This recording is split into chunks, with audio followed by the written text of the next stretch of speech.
Hey now! It's your boy PSA Sitch here with another Tuesday with everyone's favorites, the man who personally indicted Donald Trump, Oh man, Adam Friended. what would I indict Donald Trump for? I think the strongest case against Donald Trump is Perfect phone call. obviously the fake electors. But now right wingers are they don't even like the term fake electors. They're like, look, this happens all the time. The Democrats did the same thing with their They're fake alternative electors, Adam. Okay, alternative electors. There we go. I'm sure we'll talk about that at some point. Yeah. So obviously, look, I see people getting their hopes up with Donald Trump going to jail, specifically people on the left. I don't think that's a good idea. I don't think Donald Trump is going to end up in a jail cell anytime soon. So don't get your hopes up, guys. So we were supposed to talk to Dev. Right. Dev is I don't know where Dev is now after he dropped this video. This piece. That's yeah, I didn't Dev's watch DM. Doesn't address our central argument. Wow. Doesn't address the art. I guess we should have sent him the comment that we read on the Sunday stream before he started making this video, right? Well, we read it to him, didn't we? Yeah, but look, that comment was in our comment section. Right, that comment is in the comment section of the video he clipped for his video. So, I mean, he could have read it in the comments, but my ultimate claim is that aristocracy is corruption to meritocracy. And I don't feel like he addressed that claim. Right. I agree. Yeah. We're just playing word games. We're Sitch's law all the way. Definitions. We're arguing over definitions here. It's going to be one of those. I see that darn Kenneth in the chat saying short, fat, no-show. Wow. Oh, yeah. He's running. Look, after the pouncing we gave him on Sunday, I'm not surprised. So somebody who will remain nameless sent me a clip of Kidda renouncing A-Team. Wow. Did you see this? Kidda, you break my heart. See, she officially on her channel renounced A-Team forever. She said, I'm done with A-Team. A-Team sucks. I renounce Adam and everything he stands for. This sounds like a deep fake to me, to be honest with you. This has to be some AI tomfoolery. It was real. Look, she's in the chat. She can defend herself. Was this real? Someone sent me a deep fake? I think it looked real. Sounded real. I mean, it was like 240p potato quality, but okay, obviously it looked real to me. Sounded real to me. Did her mouth move like an animated GIF? No, it's real. It's a real video. It's super real. Heartbreaking. Yes. Kidda, we're gonna have to take your wrench away. I hate to say this, but no, no. She gets it. She definitely gets like 2 wrenches now. She gets an extra wrench. Okay, look, that was a joke. I wouldn't take someone's wrench away. She's not denying it in chat. Just because they're disloyal, just because their disloyalty is apparent. Everyone in our chat is allowed to be wrong. That's the way we run things. That's right. Sammy says, welcome to the better side. S-classes. Oh, no. Yeah. Oh, no. So apparently the reason she renounced you was because she's a big fan of puns and didn't like your anti-pun take. Oh, okay. Well, good. I'm glad she's out of here then. Wow. Good riddance. All right. Look at this. So I guess while we're waiting for Dev, I've decided something, Mass. Oh wait, I just see Dev is now typing in the Discord. Oh, he is? Yes. Oh, he is, yeah. Well, should we save the big announcement for later? I mean, this is huge. This is giant, Sitch. Is it giant? It is. I feel like it is not giant. I feel like no one's going to care. Sitch has no sense of theatrics. Zero. Zip. It's nada. True. Zilch. Yeah, I know. I just like to say things. Right. When I saw it, I was like, first of all, let me set the stage here. This announcement begins with Sitch admitting defeat. So wait. Before we get into that, here's Admitting that Adam is correct about the what an world. a-hole. Okay, I was gonna be like, Adam's gonna be very happy because I'm gonna say he's correct, and he just frames it in the most a-hole way possible. Look, I'm trying to work. After the last stream, everyone was saying that I'm like a giant. I was a giant dick to Dev, which I mean I don't understand. I mean, We're you all were, collect. but We're all collectively giant a holes to Doomer, and everyone loves it. All of a sudden, I'm like a giant a hole yeah, to. but he deserves it though. I don't think. I don't think anyone. I don't think anyone really deserves it. But I But look. didn't Hitler deserve it, Adam? I'm gonna try to be nicer. But Okay. well, no, actually, I'm working on my dick cred. That's why I framed it that There way. you go. You're not trying to be nicer at all. Look at Okay, this. okay. Let me readjust here. I need to be Okay. a little more humble, a little more magnanimous here. Sitch came to the realization after much consternation that I was actually correct about something. Okay. Yeah, look at this guy. I will say, I have to say it. Adam was correct. Adam was correct. It pains me to say this. Okay. I've been saying it for a long He time has too. been saying it. Yeah. I'm way ahead of you. I'm like halfway down the field Yep. already. Yep. Adam has finally convinced me to not like Weird Al. I'm so sorry, everybody. Of Oh, that course would not. be That's just a joke. I would never turn my back on Weird that would Al. be too epic. That was too far. This That is this is not that big. disgusting. Okay, Okay, so hold on. Let's see if people can guess it in the chat. You guys got any guesses what he's talking okay. about here? Okay. What do you think what kind of announcement do you think Sitch is going to make? No That one's he's gonna guess gay? this. No one That is gonna he's guess this. that he's gay? That he's trans? Let's see. When did you guess that I was either gay or trans? No, I'm just look. I'm priming the audience. Oh, look, face reveal. What was the there's what does that have to do with you being right? Weird Al is the greatest of all time. Oh yeah, it has to do with Adam being correct. Yes, has to do with something Adam has said publicly on stream that we've Right. disagreed with I did, recently. have we really Recently. disagreed with? I don't know that we Yes, of have. course. You What would was the say it and I disagreement? would say, "No, you're wrong." Right. Oh, I That's a guess you're right. disagreement. Yeah. Yeah. Starting I an think we, OnlyFans dating Katie. Secret all right. Trump supporter. The Trump bet. Well, we're all pretty much know that Adam's gonna win the Trump bet. So Oh yeah, that's not a new thing, right? It's yeah. not a new thing. That one's Yes. in the bag. Yeah. Adam is Look, Chopsticks. you That'd have a been a good one. reputation for being the smarty pants on the stream. Yeah, but that's just a lie. Everyone knows But I'm an idiot. I do have a reputation for being correct. Hmm. The answer is covalent bonds. It's That's a covalent bonds. Adam finally convinced me about physics. Okay, right. no one's guessing, so it's fine. I'll just say it. This is gonna break some. I apologize. This is gonna break some hearts Yeah, you there in the look, chat. Okay. all of you enlightened centrists out there, I want you to Yes. plug your ears. I want you to put both hands over your ears like this. Yeah. You guys got to prepare yourselves emotionally, Yeah, physically. Okay. get ready. This is going to This be like a is kick in the nuts, this is gonna be straight from Sitch. it's gonna be painful. It's gonna be Get painful for your some of you. Okay. get your cups on. Right. Get your ball protectors. Right. So I don't know. I'm trying to think. Should we just keep in? Should we just keep amping up for like 5 minutes? I am amazed how long we can drag things out sometimes. Sitch. It seems to be the one thing that you and I are both good at. Oh, so let me interrupt this to further the anticipation. Uh-huh. So we got a message from Dev's editor, Dave, Uh-huh. saying, "Short Fat Taco is Dev is currently tied up buying a car." No way. Hilarious. He told us he was having car problems. It went way longer than he expected. He's been gone since 9 a.m. No ETA at the moment. He didn't really think it'd take this long. Wow. Look at that.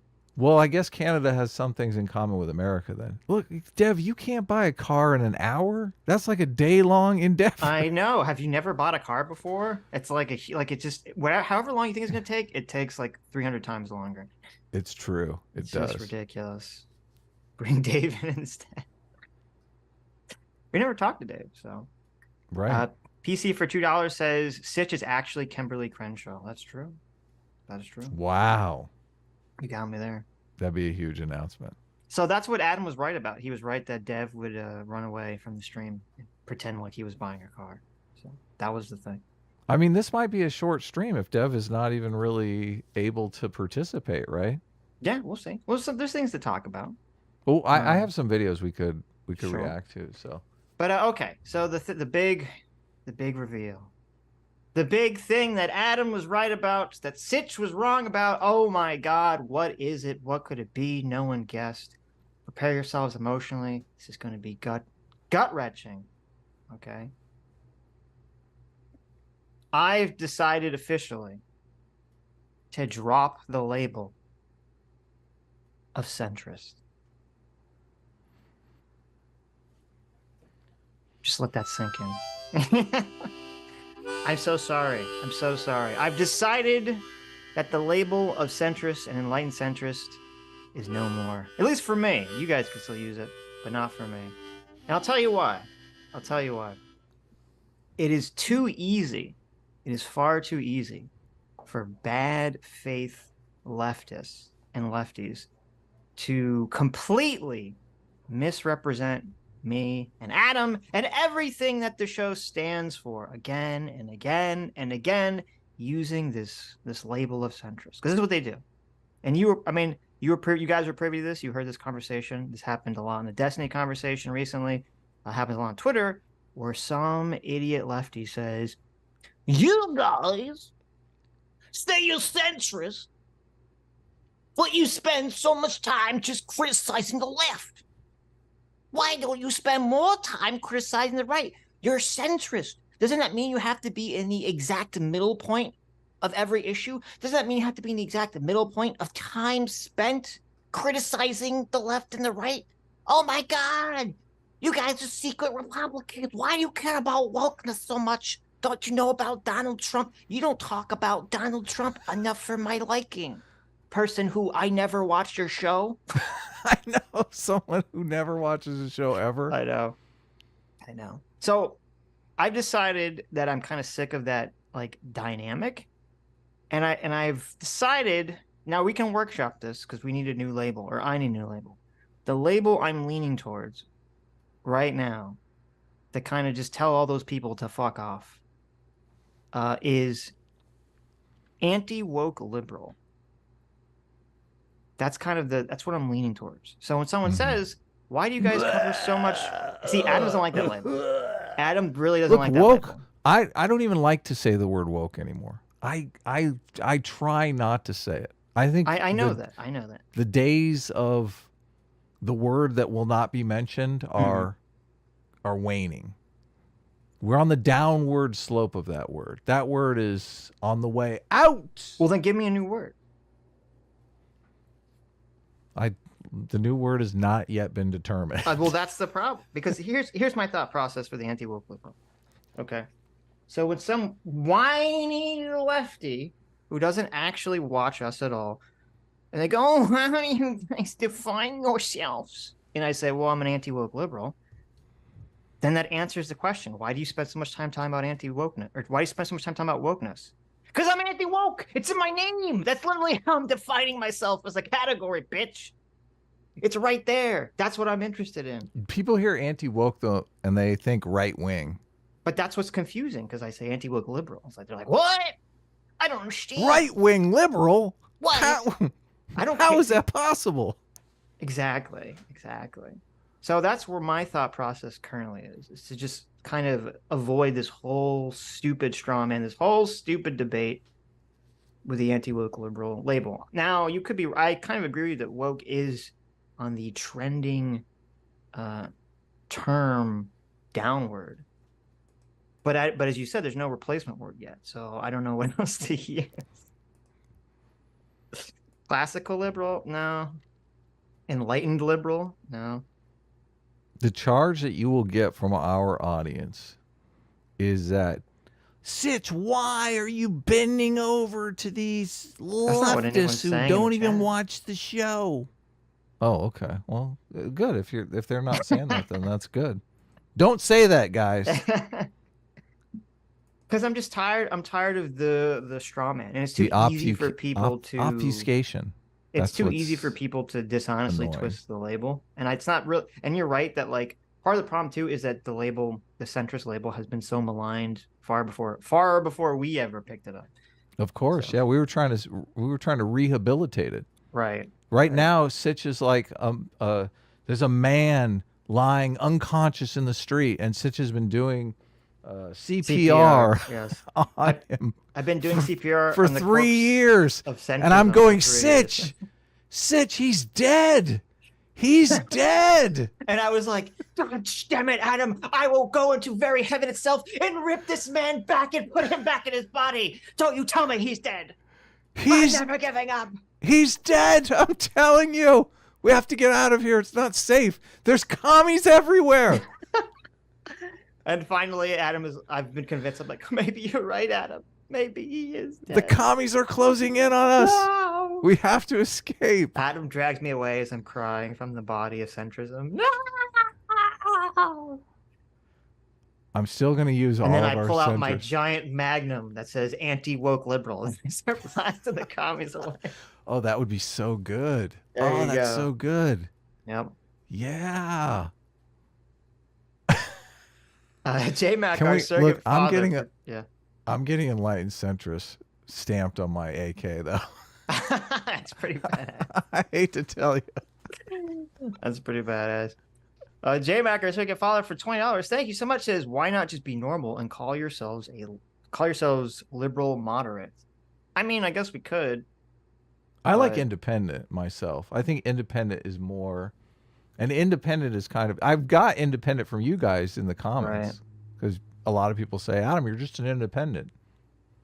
Yeah, the but The usually if problem you I have with centrist is that people do, they think it means neutral, right, and I'm like, no, fuck you. Like I'm not. I'm so not neutral on anything. right. Yeah. I mean, independence is definitely I mean, it's definitely a good one. But it's gonna be Enlightened Centrist in the chat says, Sitch, I can't change my name to anti-woke liberal. No, Enlightened Centrist.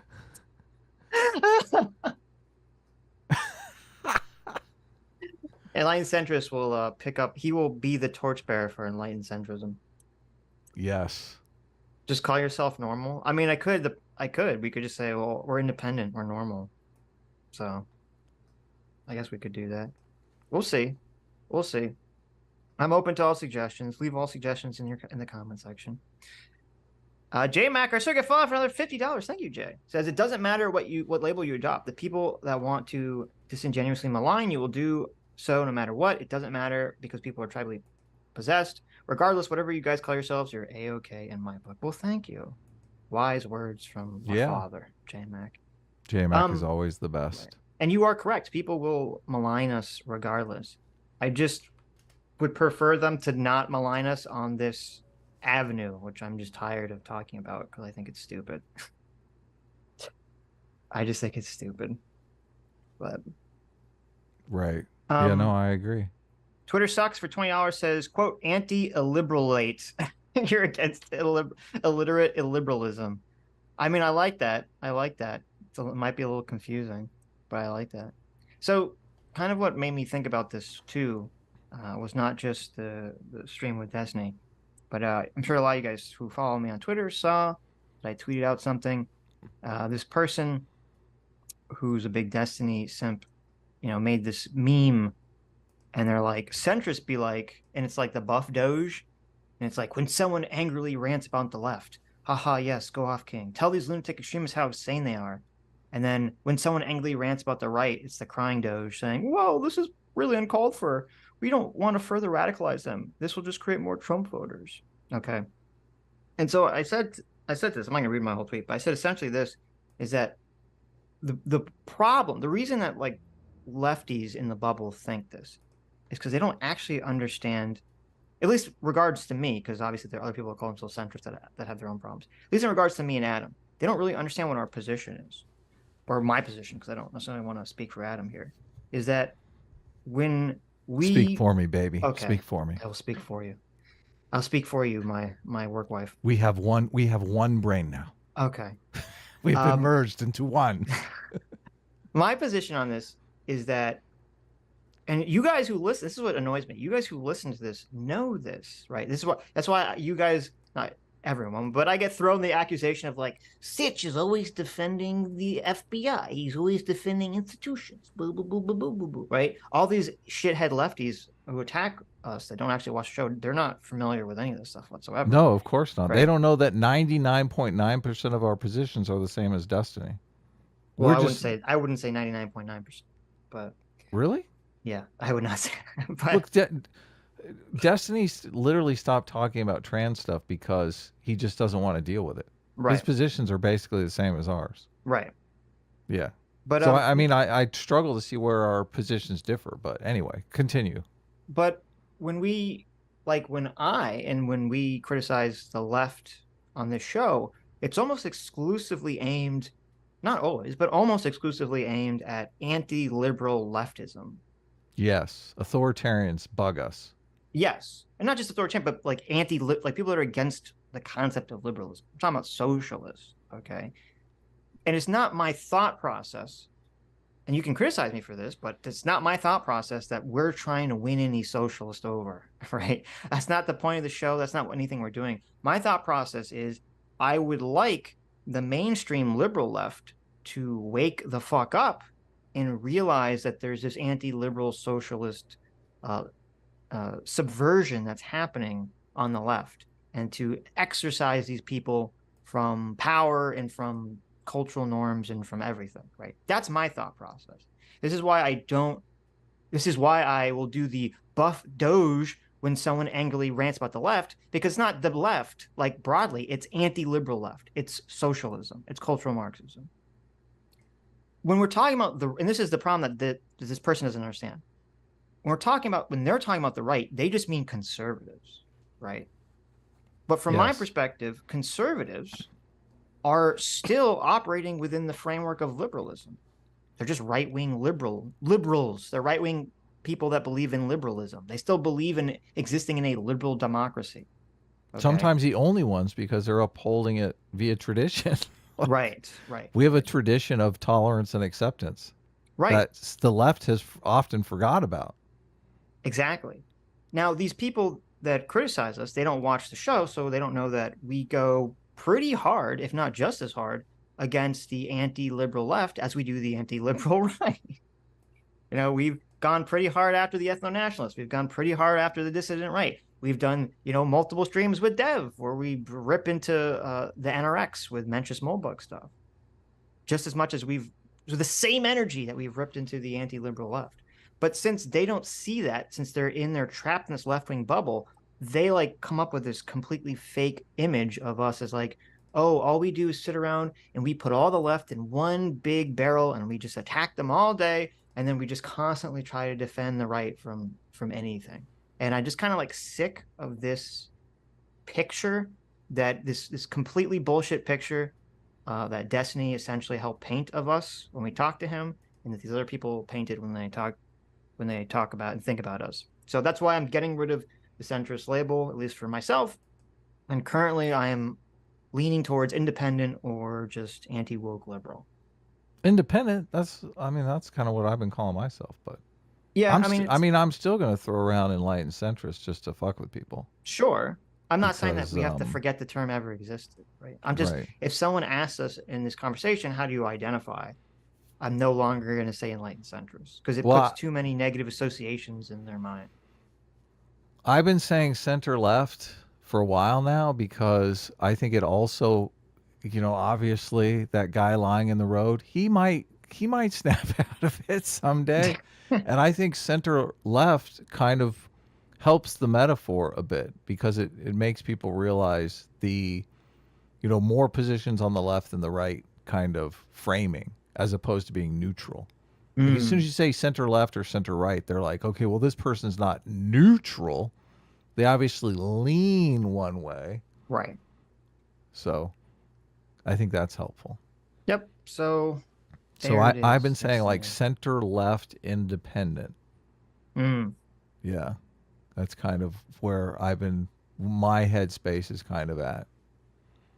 Dr. So, but Logan, oh, what are you saying? the centrist thing also has the Tim Pool Association. They've managed to paint Yeah. centrist as someone who's just grifting off of a right wing audience, and they're Right. Well, rubber unfortunately, stamping everything the right wing does. right. Well, unfortunately, I mean, and that is a big problem too, is that the biggest person, I don't know if Tim identifies as a centrist anymore, but I don't know if he ever He officially does, did. yeah. Oh, okay. I'm sure I he mean, does. unfortunately, the biggest person in the space that either used that label or was perceived to use that label, I think Tim has basically run it into the ground through his own actions.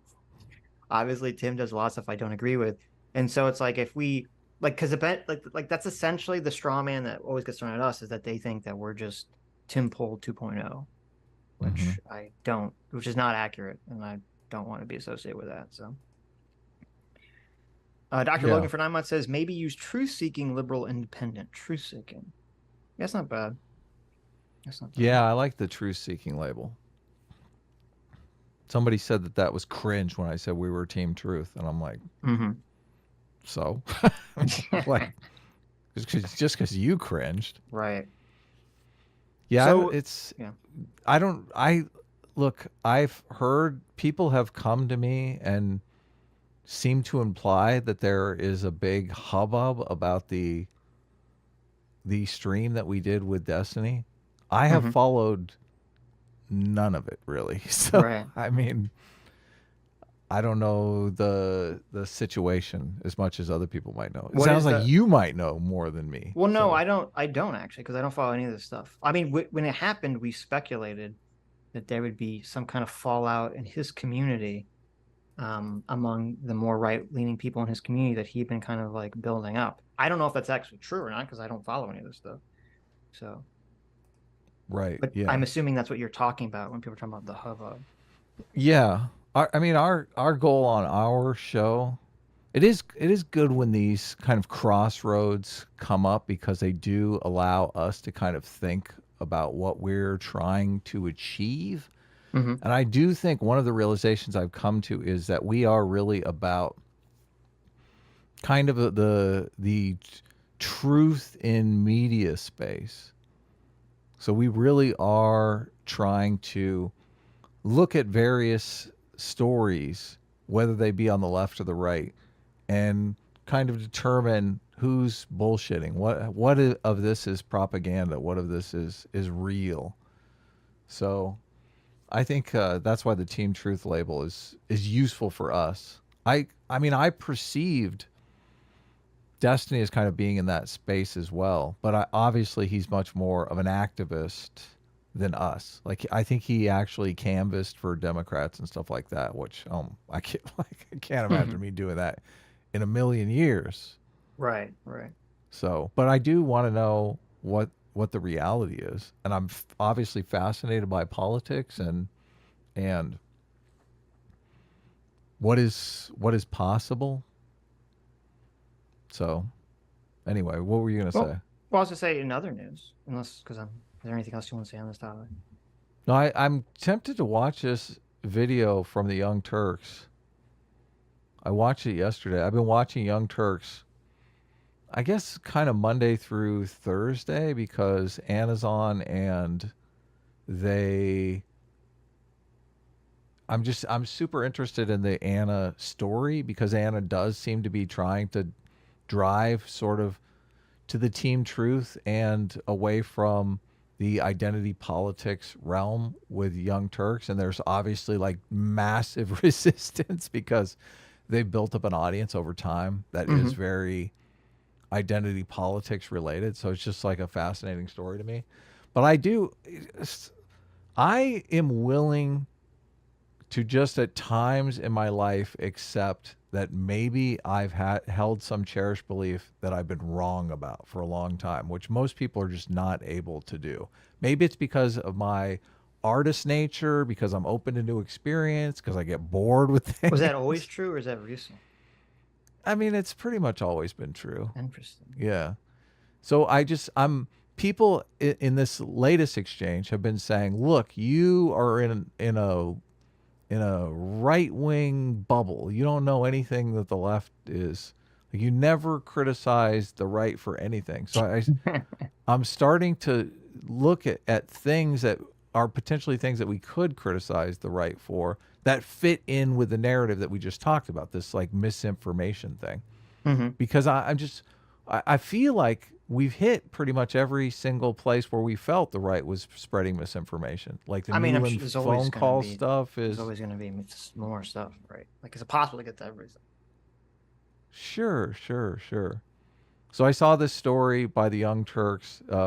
Award-winning teacher quits after right-wing harassment runs her out of state. And I was like, Mm, oh, that sounds salacious, right? right. Right-wing harassment runs her out of state. Is that true? Well, also, I noticed, and this, I mean, I'm going to have to pitch Sitch on this because I noticed a lot of the Young Turks' style is Anna Kasparian plays the straight man, comes in with the stories and whatnot, does the producing of the show, and Jank's role is really just to get as angry as humanly possible and like put on a performance that I mean I got to admit Uh-huh. I think Tim Pool and Jank Uger might go to the same anger management classes because I mean the performances are very very similar. So I think it's fascinating. But Sitch, I mean, look, I want to get to 100,000 subscribers. What do you Hmm. say? You like you get a little more angry. People Oh, love it when you get angry. I'm gonna be Chank. I thought I was more Yeah. Anna. I thought you were more Chank. No, I'm gonna be the Anna. You're gonna Oh, be the okay. Jank. Okay. Look, it's a little embarrassing. Let's be honest. So I just I feel like I feel like I would be better suited in the Anna role. Really? I mean, usually you're the one that's like more elephant Yeah, driven. but I know, but I'm trying to dial it back. I Look, see. and I see. I'm like I'm look. I try to be mellow. Okay. Okay. Okay. Look at this. Okay. I don't know. We could Um, watch a little bit of this video if you we want. could, Or but what do you well, the thing I wanted to talk about that wasn't this was the. Can we talk about it? What we were trying to set up on Twitter? I mean, I don't know if it's going to actually happen, but we could with tease everyone with it. Glenn Greenwald? Yes. Yeah, go ahead. Of course. So on Twitter, Glenn Greenwald, he tweeted out something, throwing the classic Victoria Newland phone call. Victoria Newland's on a secret phone call planning to coup the Ukrainian government in 2014. That old chestnut, that tale that you guys are probably sick of me hearing about because I've literally debated that point to death a million times with a million different people. Okay. Yeah. It never gets Include old for me. I love it. Well, it's just funny because like usually in these debates, where you're debating something that's kind of like opinionated, and this is just a fact claim, and they're just wrong. And it's pretty simple to point to that it's just wrong. But anyway, this is obviously what, we spent 2 hours talking to Dave Smith about, even though he tried to weasel his way out of it and say, well, you don't technically know this because you don't have it on recording that she specifically said this was the point of the phone call. So Oh my but so goodness. anyway, Glenn brought this up on Twitter. He brought up the Newland phone call thing. I replied, sort of calling this out as fake news in a somewhat dismissive way, not too insulting, but somewhat dismissive. Glenn responded to my reply with the whole, well, you can just read the transcript. Here's, articles, blah, blah, blah, blah, blah, blah, blah. So, which I replied saying, you have misinterpreted what the phone call is about and the article that you even cited. And I explained what the phone call was actually about, which was about how Victoria Nuland was not planning a coup, was not planning the future government of Ukraine after the Ukrainian president was gone. She was just saying that the U.S. should support essentially what the people the current president wanted to assign to the prime minister and assistant prime minister position. And that's all the phone call was. You kind of misinterpreted it. To which Glenn replied to that, not by addressing what I said, but just by literally repeating himself again. So I heard in my head the voice of Adam Friended, Yes, the producer the Adam producer, Friended. right? Yeah. Because Sitch would have just been like, no, here's why you're wrong, and here's a bunch of like evidence, right? But then I heard the voice of Adam saying, Sitch, Sitch, to come on the show. Think about the show, Sitch. Don't tell him anything now, because then he won't come on. Get him to come on the show. I hope nobody sends in this clip. Right. And so I was like, okay, I'm gonna listen to this hypothetical voice of Adam Friended that's in my mind. And so instead, I just said, well, I think we're kind of repeating ourselves, which is true. Why don't we come on the show and talk about it? To which he agreed that he would come on the show and talk about it. And I told him to DM Adam because Adam is the maintainer of our schedule and he gave a thumbs up.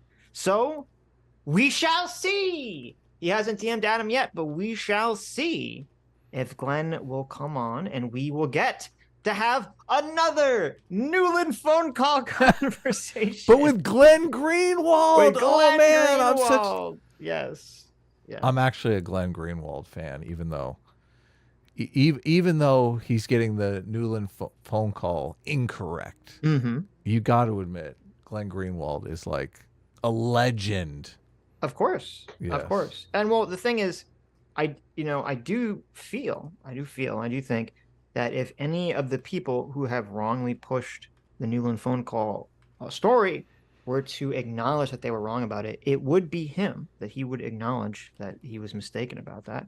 And I think that would be a good conversation. I'm not going to be an a-hole about it, obviously.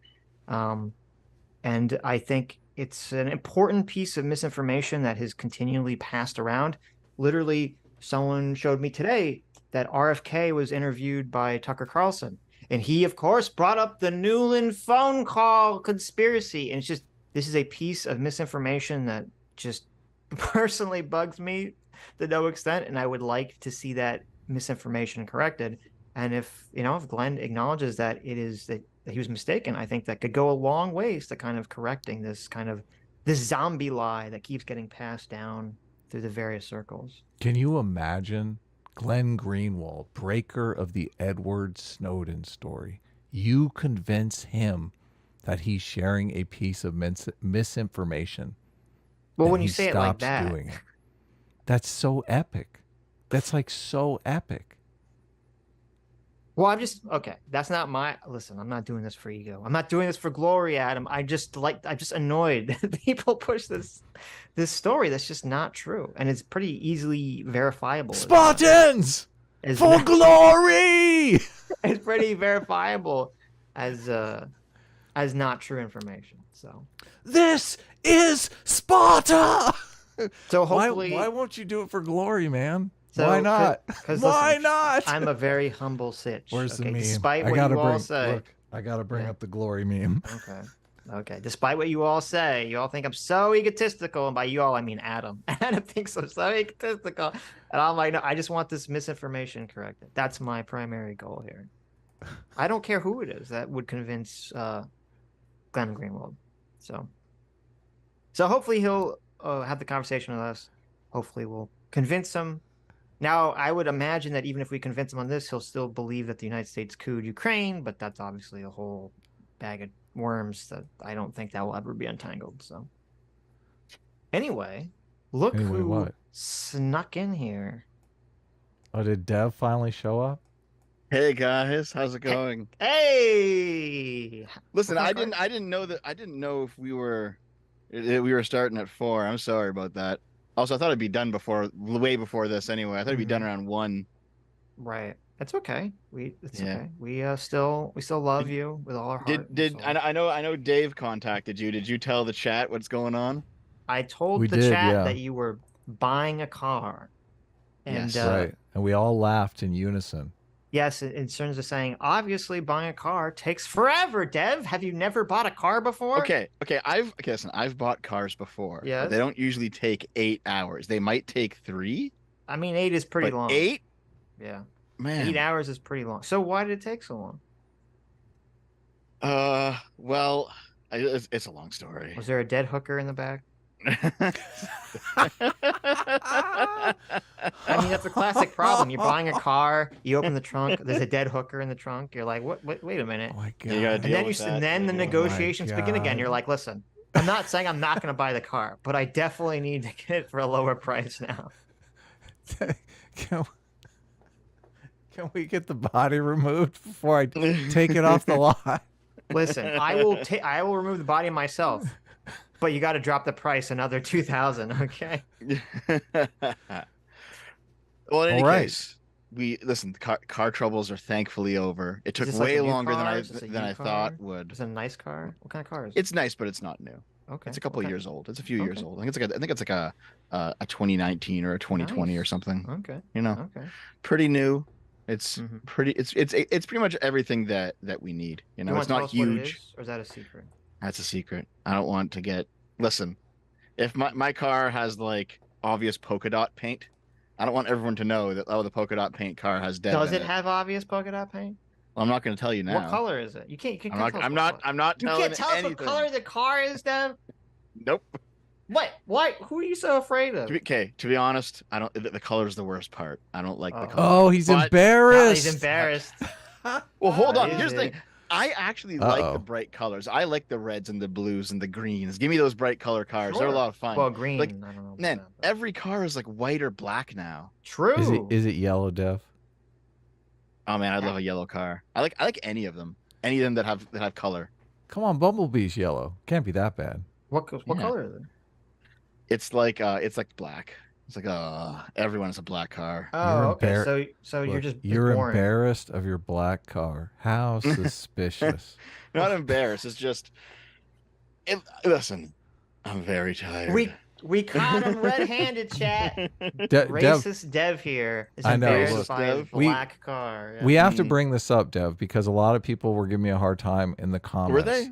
I Why? What do you made mean? I made a joke about you hiding your power level, and people like they don't understand that we're joking around. So even me making this joke about you being, embarrassed of your black car is going to be misconstrued as us accusing you of racism. So Do people think that you think that I'm a crypto fascist or something? some people do, yes. Well, I mean, I do think you're a crypto fascist. Look, Okay. Dev, in all honesty, Listen. I'm not a crypto fascist. I'm just a fascist. I'm open about it. There Okay? you go. See, I was right the whole time. Well, I guess I was wrong because you're open about it. So there you go. You got me. Yeah, I'm gonna have to Dev. pull down that video because here's the thing. I worked on it all. I finished up the editing all night last night. I premiered it. I ran off to do the car thing while I was uploading it. And man, there's some audio bug near the end where a bunch Oh, of audio no. just blasts. I was like, oh, this sounds terrible. So I'll probably re-upload it tonight or something. That sucks. So all the comments will be Dev, I lost, do want unfortunately. to before we move off this topic, I want to ask you because I do there have been a lot of people in the space that have space? kind of turned out to be the what do you call it, the skeptic community type area. I mean, the academic anti-SJWs of 10 years ago. Look, I think academic agent is the clearest example of someone who went far right Yes. and started off calling himself a centrist, like a fan of Jonathan Haidt. Yeah. So I do you're not moving in that direction, right? I mean, I don't want No, I this to don't think become a so. struggle session or anything. But, You're in a struggle session me back to the left? well, Is that what it is? look, I don't necessarily know. I don't necessarily know how to deal with that situation. What do you So, do? Well, here's the thing. You hold on. You also, I Okay. think somebody told me that and I just want to see if this is true. Mhm. They're saying that you started reading a lot of the right wing philosophers because you had a friend that ended up going down the Nazi rabbit Yes, hole or well, something. that was Okay. Scrump. Yes, that was Scrump. Okay. Yeah. I don't know anything about this, so. Well, I mean, Sitch, you know who Scrump is. You had a run in with him or two over Yeah, over he's time. probably one of the dumbest people I ever interacted with on Twitter. Listen, he was not this 5 years ago. Okay. He became stupider. I think COVID genuinely mind fucked him because he was in the UK, and I mean, COVID lockdowns were so much more harsh in the UK than they were in America or Canada. All right. Mm-hmm. And then the people that he was locked down with were already very radical. And so I think, the extreme distrust of the government, not without reason because their lockdowns were insane, plus the people who he was hanging out with, I think just definitely changed him for the worst. Mm-hmm.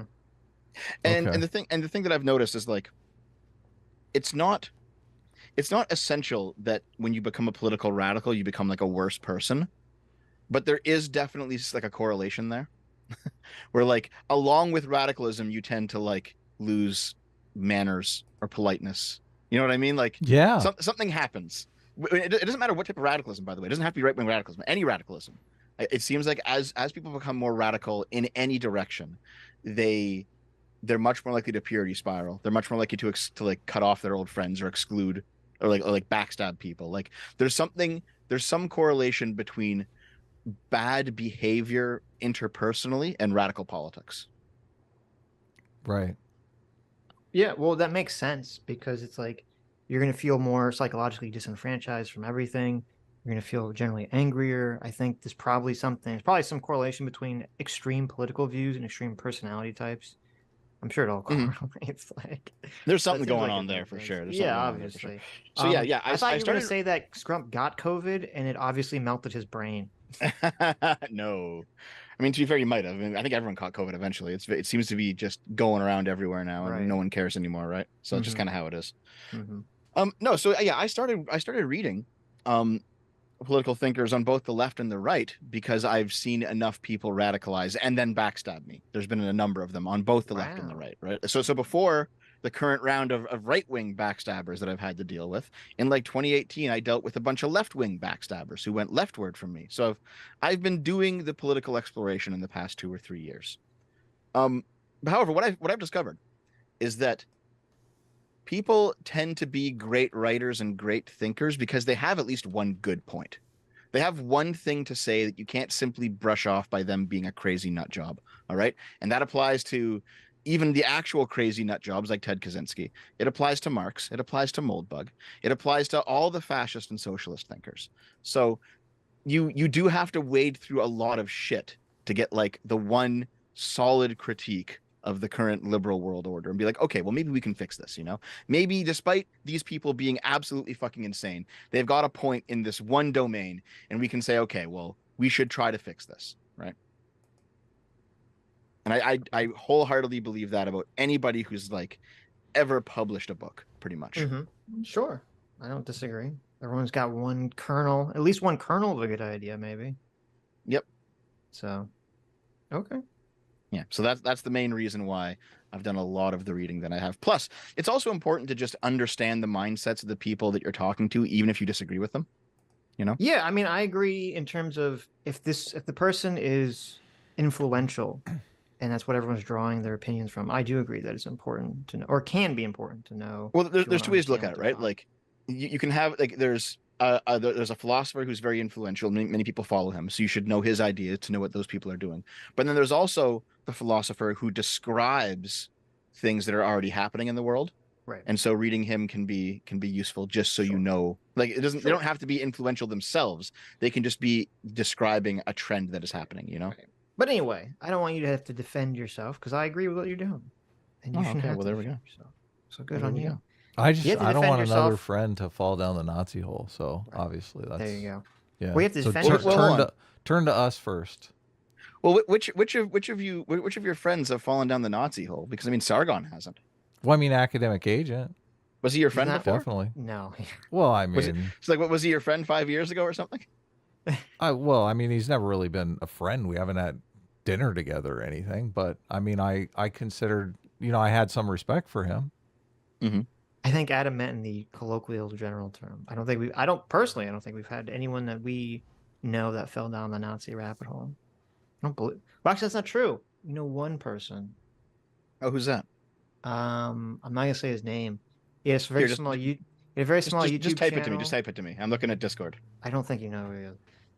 He had a very small YouTube channel, and we had him on once because I thought he was very funny. And then he completely fell into the white nationalist rabbit hole. That's just like, it's disappointing. But Also, like, if you end up debating these people, if you don't know some of their ideas, you're just gonna have egg on your face, right? Like, sure. yeah, I'm sure everyone saw fucking Lance try to debate JF Garrity that one time, right? Even if JF Garrity Well, ended up being wrong, it is Lance Lance had though. Yeah, but Lance had no idea how he was wrong. He couldn't even describe how he was wrong. Right, He right. simply thought right winger, therefore bad, and I like he know, had but I'm complete just egg on that his face. right. I know, I agree with you. I'm just that's a bad example because Lance is Lance, Oh right? I yeah, mean, Lance is he Lance. can't Yeah, debate his way out of like a paper bag. I do think that Garapi's wrong about a lot of the things that he says, but he's very educated, and you have to know stuff Right. about genetics and all that, and like because Yes. that's his area If of you look at expertise, the you know. genetics, you can see Yeah, that the black people are inferior. like you have to know what he's talking about on some level if you're going to debate a guy like that, right? Right, right. Yeah. So that's kind of how I view it. It's like you should know exactly what you're walking into. So there's like you have the race science fascists, right? Who they're very scientific and they're all about like IQ studies and measuring skulls and shit like that. And then you Hmm. have like the spiritual fascists who talk about like the blood of the spirit and it's all about like occultism. Right. Those two groups absolutely hate each other. They're both fascist. That's They're both funny. like they're both what most people would call extremely far right, but they Hmm. absolutely hate each other. And if you go in trying to like debate one of them like they're the other, you're just gonna have egg in your face. You So, know what I what mean? do you say to people who get all upset when you refer to fascist or uh, like ethno nationalist as far right? They say it shouldn't be called right wing. Depends what type we're talking about. Like the Because the two that you just classical listed. fascists, Hmm. like the Mussolini fascists, they were not right wing. Right, but we're not. I mean, is there really Mussolini fascists running around nowadays? Um, yes. Oh, However, I okay. will get Yeah. I will get in Where a are lot of they? trouble if I talk about it, actually. Really? Yes. So you know them? Here, let me put it this way. Let me put it this Yeah. way. All right. You guys know who Huey Long is? No. Yeah. He made that Yeah? very famous song, "Hip to Be Square." What? No. God damn it. Huey Long, the former governor of I know who Huey. I Louisiana. know. I'm fucking with He you. Yes. served in the 1930s until he was Yeah. assassinated. Yep. Yeah. Okay. So Huey Long is unironically a classical fascist. And he was very popular among the left in America during his Hmm. his time, right? Yeah. Um, there are definitely people who are like they call themselves leftists, they call themselves socialists. They're like Huey Long stands. But then Hmm. you look at their various policies, and there's a lot of overlap with socialism, and there's a lot of overlap with classical Mussolini style fascism. Not like Interesting. not like Hitler style anti-Semitic fascism, which is Right. a completely different thing. But Mussolini style fascism, yeah, you have like a lot of people who fall like they call themselves kingfishers or something. Like Right. So lots of people like that. do you consider do you consider Nazism, not even neo-Nazism? Do you consider Nazism right wing? Nazism is syncretic. Okay. What do you mean by that? Syncretic means that it's simultaneously far left and far right, Okay. So you think but not the but not in the Nazis same were way the that. enlightened centrist of authoritarians? Is that what you're Well, no, it's telling different. me? It's different because like here, centrism implies that like you hold views that are moderate, right? Like they're not extreme left I views, mean, they're it not could. extreme right That's one views. way to They're look at it. like they're middle of the road views. A Right. person who has syncretic politics is somebody who holds exclusively far left and exclusively far right views Hmm. with nothing in the center at all. What were the far left ideas the Nazis held? A lot of their economic policy was very far left. Like, I mean, I can. You want me to go into it? Like here, I mean, I can give you. I can give you a source if you like. I mean, sure. here. How about this? Like, if you there's a book that I recommend everyone should read. It's called Hitler's Beneficiaries. It was Hmm. made by a German historian, and he goes over all the various records and details of the economic policy of Nazi Germany during both peacetime and wartime. Hmm. So if you want to get the source of what I'm going to tell you, it's in the book. All right. I can't pull up scans of the book right now. I mean, I probably could if you really Okay, wanted me so to, well, but actually, so I'm not gonna so push you to okay. go So into what? the Here, so specifics. in the book. You, What's in the okay, book? you are going to. Yeah, Let's go. I'll tell you about it. All right. So they had tons of very progressive economic policies. So Hmm. there's stuff like rent control, there's stuff like extreme taxation on corporations, especially if they were profiting from German rearmament. There was there was a bunch of debt relief laws, and I think was it Goebbels? It was somebody high up in the regime. Hmm. It wasn't Hitler, but it was somebody up in the regime who said basically that even if somebody who holds debt is legally in the right. If he is violating the spirit of the law against one of his ethnic comrades, we should not support him. So there was Hmm. this idea. The reason that it was called National Socialism is because it was quite literally, economically, socialism for one nation. It was just for the Hmm. Germans. So lots of redistribution, lots of wealth transfer, lots of tax breaks, lots of debt relief, rent control, all of these sort of things that like you'll see democratic socialists push for in modern liberal countries. So okay, so if that so that was the left wing positions. What were the right wing positions they had?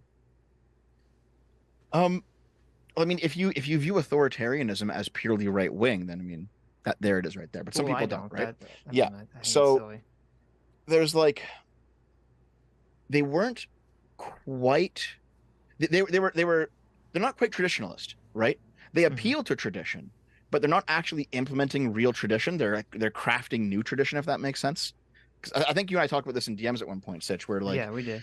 they like they're it's not like Hitler wanted to bring back in the Kaiser and revive some old mode of government that was from Germany's history.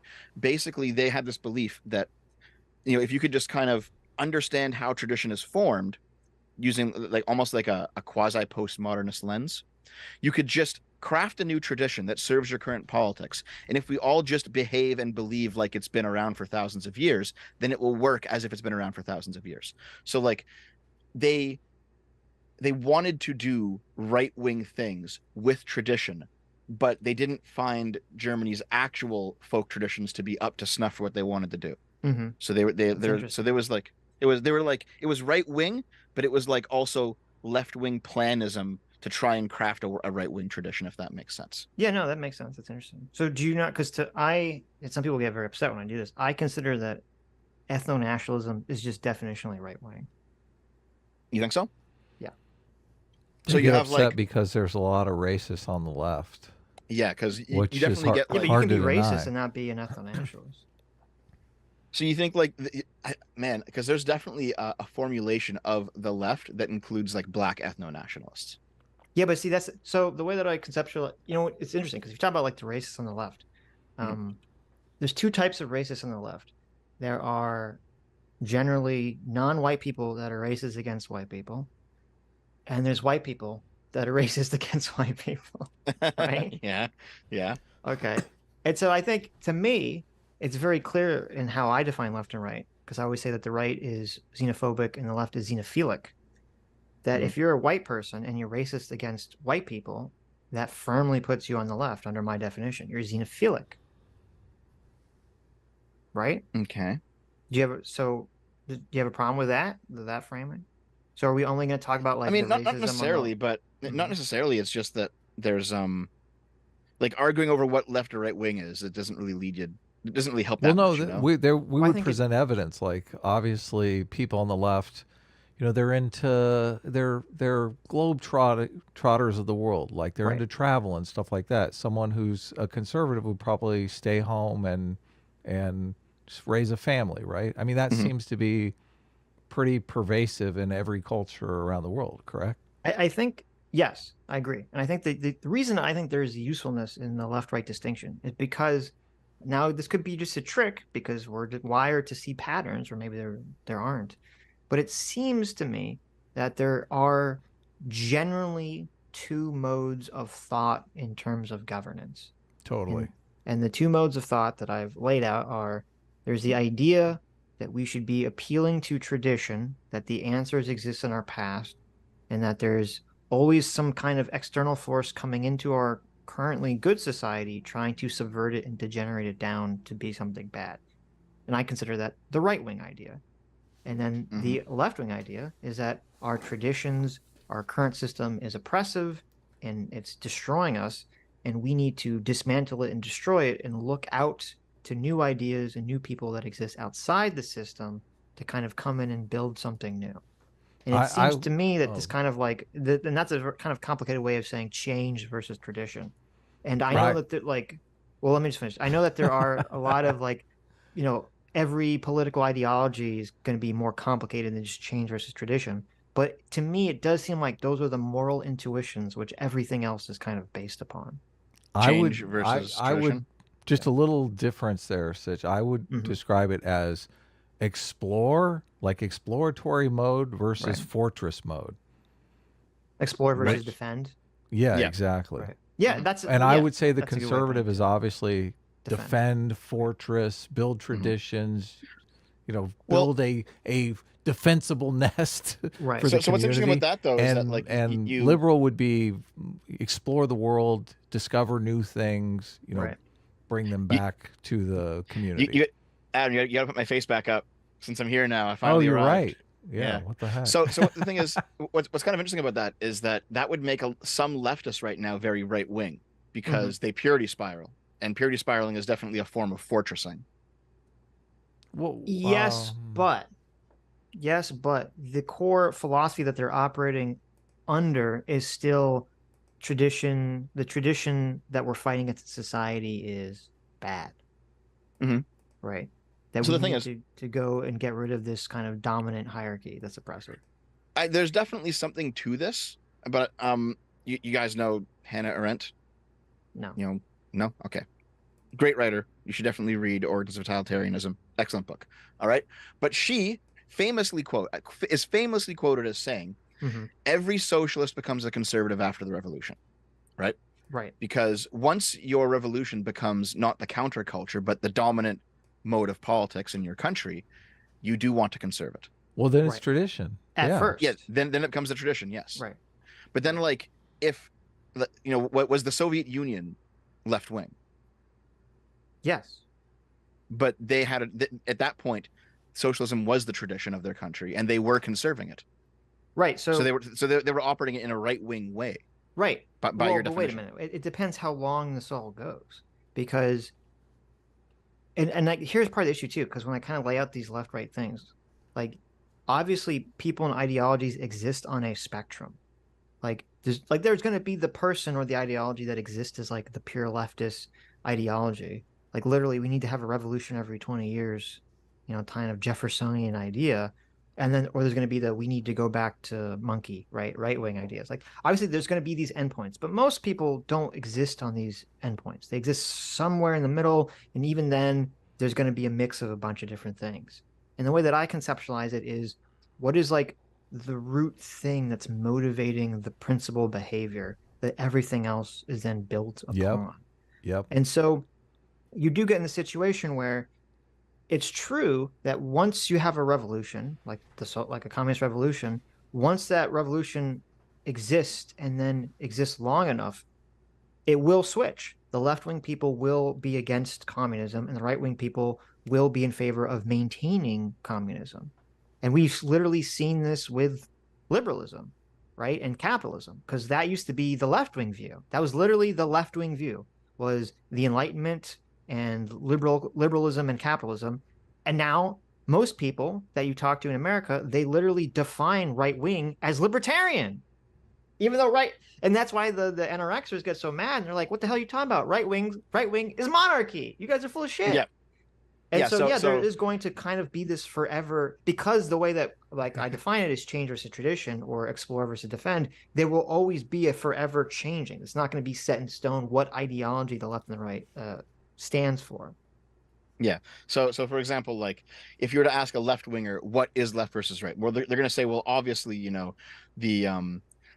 the Democrats are going to be like center right, and the Republicans are going to be right wing, and then you're going to have the fascists and the far right, and then on the Mm-hmm. left you have the socialists, and then you have the communists, and finally, the anarchists. There's your left right spectrum. It's anarchy versus order. Okay, if you Right. ask like a right winger what is left versus right, they're going to do something that's more like collectivism versus individualism. So on the right you have libertarianism, and on the left you have both communism and fascism because they're Right. both collective ideologies, right? Then if you ask like a reactionary, well, what is left right? A reactionary will say, well, monarchy is obviously right wing, and left wing is liberalism and socialism and fascism because they're all post Enlightenment. Right. So this is why I don't like right and left, because everyone has a different spectrum that they're measuring. But that's the point, is to find some objective measure that we can all stick to, and the people who make up their own measure are wrong. Well, sure, but I mean, you can also just talk about the ideologies themselves, right? Like, it doesn't matter whether fascism is left wing or right wing based on whatever scale you're using. What matters that when we say fascism, we're talking Mm-hmm. about fascism. Right. Yeah, Yeah. but No, I obviously. do right. No, and I agree. But my point with this and the left right thing is not to demonize or lionize anyone. I just think that there is an interesting psychological truth that underpins human behavior that can, broadly speaking, be kind of divided into twain. And I Yeah. think that's what to me, that's what's interesting. Okay, fair enough. Yeah. Yeah, I I mean, agree. I don't disagree. I don't disagree. Yeah. Hmm. So But yeah, to go back a question you asked, what like the Nazis were syncretic, right? A lot of the neo-fascists from like the second fascist period, they were mostly syncretic. So, like Franco, his politics were syncretic, and Salazar Right. in Portugal, he was syncretic. You So, look but at Chile, mhm, you look at Chile, he was right. syncretic. So, but okay, but Romania, Japan, they were all syncretic politics. if the Nazis, okay, so I define ethno-nationalism specifically as right wing.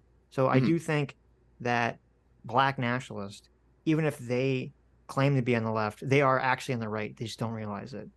Okay, Okay, that's I mean my that's right, fair. That's fair. So right. that, like, So, but how do you feel about how do you feel about like Thomas Sankara then? Guys like that. I don't know who that is. Okay, here. It's Wikipedia Thomas Sankara and just like read off the first. It's a four-line paragraph. It's not much there. All right. can you just tell us? Sure, I can, but I mean, sure, just all right. So, Thomas Sankara was a Burkinabe military officer, a Marxist revolutionary, Hmm. and a Pan-Africanist who served as the president of Burkina Faso from his coup in 1983 to his assassination in 1987.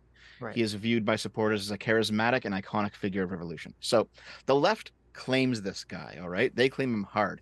They love Sankara because he's Right. he's one of like the he's one of the only successful Marxist revolutionaries in Africa. But like looking back on him now with a more objective eye, he was absolutely a fascist because he Hmm. was not only a Marxist in his economics, he was 100% like a black nationalist. Right. So the way And, that and I you find a lot of people like that in like the history of leftist revolutions. There's tons of nationalists in there. right. No. I know. And that's kind of what makes the conversation interesting to me. Because the way that I look at it and my thought process is what is the seed that's motivating the behavior? So like with this guy, with old Tommy here, right? Mm-hmm. Yeah. Is his prime like is this because and maybe this is what we should start with from because me and Adam believe, since we're big hype boys, we Mm-hmm. believe that essentially for everyone, including Thomas, including Hitler, including all these people, there's some moral intuition that comes first and that motivates their thought process. And then the philosophy or the ideology they come up afterwards is kind of like the post hoc rationalization to justify this moral intuition, which we talked about on Sunday to some extent. Yes. And this kind of leads into, the whole philosophy versus psychology thing, because this is Mm-hmm. kind of how I view the world. So when I look at like what is left or right, especially when you have these figures that seem to have contradicting principles, I'm looking for what is the core moral intuition that's guiding the behavior in the first place. And that's how I'm defining whether it's left or right. And so like Thomas here, now I don't know the answer to this question. I don't know if anyone knows the answer to this question, but I would say with him personally, I'd say what was the motivating core factor? Was the first factor that I want to have an ethno-nationalist country first and foremost, and then he's like, but I then he's convinced or whatever thinks that socialism is going to be the best way to maintain the ethno-nationalist country. Because if that was the case, I'd say, well, then he's right wing. But if he says, I want to have a socialist country, that's the core principle he's coming from. And then after that, he says, well, I think the best way to maintain the socialist country is ethno nationalism. Then I would say that he's on the left. Yeah, that's interesting. Okay. Well, there also might just be like a practical concern, right? Mm-hmm. Because even if you might ultimately have, let's say, left-wing moral intuitions, the fact that you have to work within the frames of existing nations and their Right. governments and their That's power true. structures, you might have to be a nationalist, not because you actually want to be a nationalist, but because it's the only way forward. No, that's a really good point. Yeah, because I mean, I don't know if this is known about this guy, but yeah, he could be totally have all the left wing moral intuitions, but everyone else has very ethno nationalist intuitions already pre established in the culture. And so he just has to exist within that framework. Well, that's kind Yeah. of baked into your thought experiment, though. Obviously, like if Right. he has the ethno nationalist moral intuitions, but perceives the environment being receptive to Marxism and adopts Marxism just from a pragmatic perspective. I mean, that's Right. part of the what you're saying. Exactly. Yeah. Right. Well, So if I he's think it's also adopting it because pragmatically, he's not, he's not necessarily left wing. I also think it's because when we're talking about the third world, like we're talking about Africa, to a lesser extent South America, Hmm. I think an understanding there that these are kind of the same thing, that the socialism and the nationalism are one and the same, Hmm. because they're colonized countries, right? They're like former colonies, colonial powers of Europe were once ruled over them. And also nowadays you have neocolonialism, which is the World Bank, the IMF coming in with all of their foreign dirty money to pollute our country, right? Right. And and exploit us and extract our resources away from us, right? So there's so much overlapping between nationalism and socialism in the third world specifically because of the history But of the third world. not as a I'm philosophy not sure. though. Well, maybe as a philosophy. How? Well, what do you mean? I mean, it's just Nationalism is just the idea of building a shared culture within a nation. Socialism is the idea of how to distribute resources between the people of a nation. Like it's completely different philosophy. well, if the history of your nation is being economically exploited by foreign powers, it would seem to be the case that how you distribute the resources of the nation is going to play into your nationalism. Yeah, definitely. Sure, but at the same time, you're still talking about two distinct philosophies. You can Well, have a nationalist philosophy that is completely devoid of socialism, obviously. Oh yeah, right, of but course you they're can, of not course you can. necessarily conflicting. Like you can have, well, it depends because obviously there's elements of Well, I mean, socialism that would be yeah. conflicting because there's the idea of like class solidarity among the world, which would conflict. But you can definitely, and I think maybe this is kind of a key thing and kind of the messiness of these philosophies, as you're saying, Dev, that we have to remember a lot of the political governments and political ideologies that exist, they have to do a lot of pragmatic considerations. And so Hmm. there's going to be a lot of like there's going to be a lot of I guess ideological agreements or ideological giving into certain things that maybe the leader doesn't really care about or agree with. Like I mean I haven't read Mein Kampf. Okay, I've read selections of Mein Kampf. I've read selections of Hitler's uh Table talks. table talks and things of that nature. Hmm. But whenever I've read the Hitler's words, I don't see him super talk about extolling the virtues of like socialist economic theory, Yeah. Right. right? So Like there's he like seems to be really concerned with the idea of like a German spirit, a German bloodline that is being mhm. degenerated from the outside. That seems to be his primary So motivation. yes, Megalothumia Yeah. is what that's called. yeah. So the people in the Nazi Party who were much more interested in the economics of it, those were the Strasserites, Right. right? And they had their civil war, and the Strasserites lost. So it was Hitler's vision of the Nazi Party that ultimately won out, and not the Strasser brothers. Right. So, like Hitler had to keep the loyalty of certain factions of the party that were more explicitly socialist, Hmm. but he ultimately was not ideologically devoted to socialism Right. the same way the Strasserites were, because the Right. Strasserites they were truly national socialists. Like Right. they were straight up socialism for one nation. We want this type of economy. We want this type of state structure. Like they were all in, Hmm. those guys. Well, see, but And in that's fact, very there's interesting. like one of the Strasser brothers wrote a book while he was in exile before the Second World War started, but after he was kicked out of Germany, where he basically outlines the difference between what he wanted for Germany and what Hitler's doing. Right. And you can see like there actually are serious differences between the two of them Were they because very motivated by the ethnic idea too? they were, but they were Hmm. also very motivated by the socialist idea. Okay, interesting. They were anti-Semitic, but Hmm. only because they viewed anti-Semitism as a core necessary component of anti-capitalism. Like It was Marx. yes, yeah. They were directly inspired by Marx, where Marx is like, Right. listen, to abolish capitalism, we must abolish the Jew. The Strasserites viewed it the same way. Right. Interesting. Yeah, but see, because to me that kind of plays into my thought process is that, Hitler, I would consider him personally, he's completely right-wing moral intuitions. He's just hyper concerned with defense. He's hyper concerned with rooting out degeneration and subversion, and Mhm. everything else is kind of like, however, it's just like a means to get to that point. Right. Right. So So, but if, yeah, right. if the psychology comes first, then he would just be a a right winger. Yeah, Right. Okay. So that's why but and yeah, now that's why I just clearly define the Nazis as right wing, because essentially they were existing under Hitler's vision of things. yeah, yeah. By the end, they were. Yeah. Right. Um. Right. Well, then again, like there's the psychology, which is very important, but there's also the practical effects of policy, right? Sure. And when it comes to the practical implementations of government policy under the Nazis, it was definitely a grab bag of left and right. Yeah. Well, maybe whenever we talk about this, I should be more specific and say I think the psychology of the Nazis was right wing. I'm not really talking about whatever specific policies were necessarily implemented, because you're right, the policies could be all over the place. It's Yeah. kind of like I'm really talking about like the psychology and the moral intuitions that were being used by the Nazis to maintain power in the country Okay. from the All right. I populace. understand.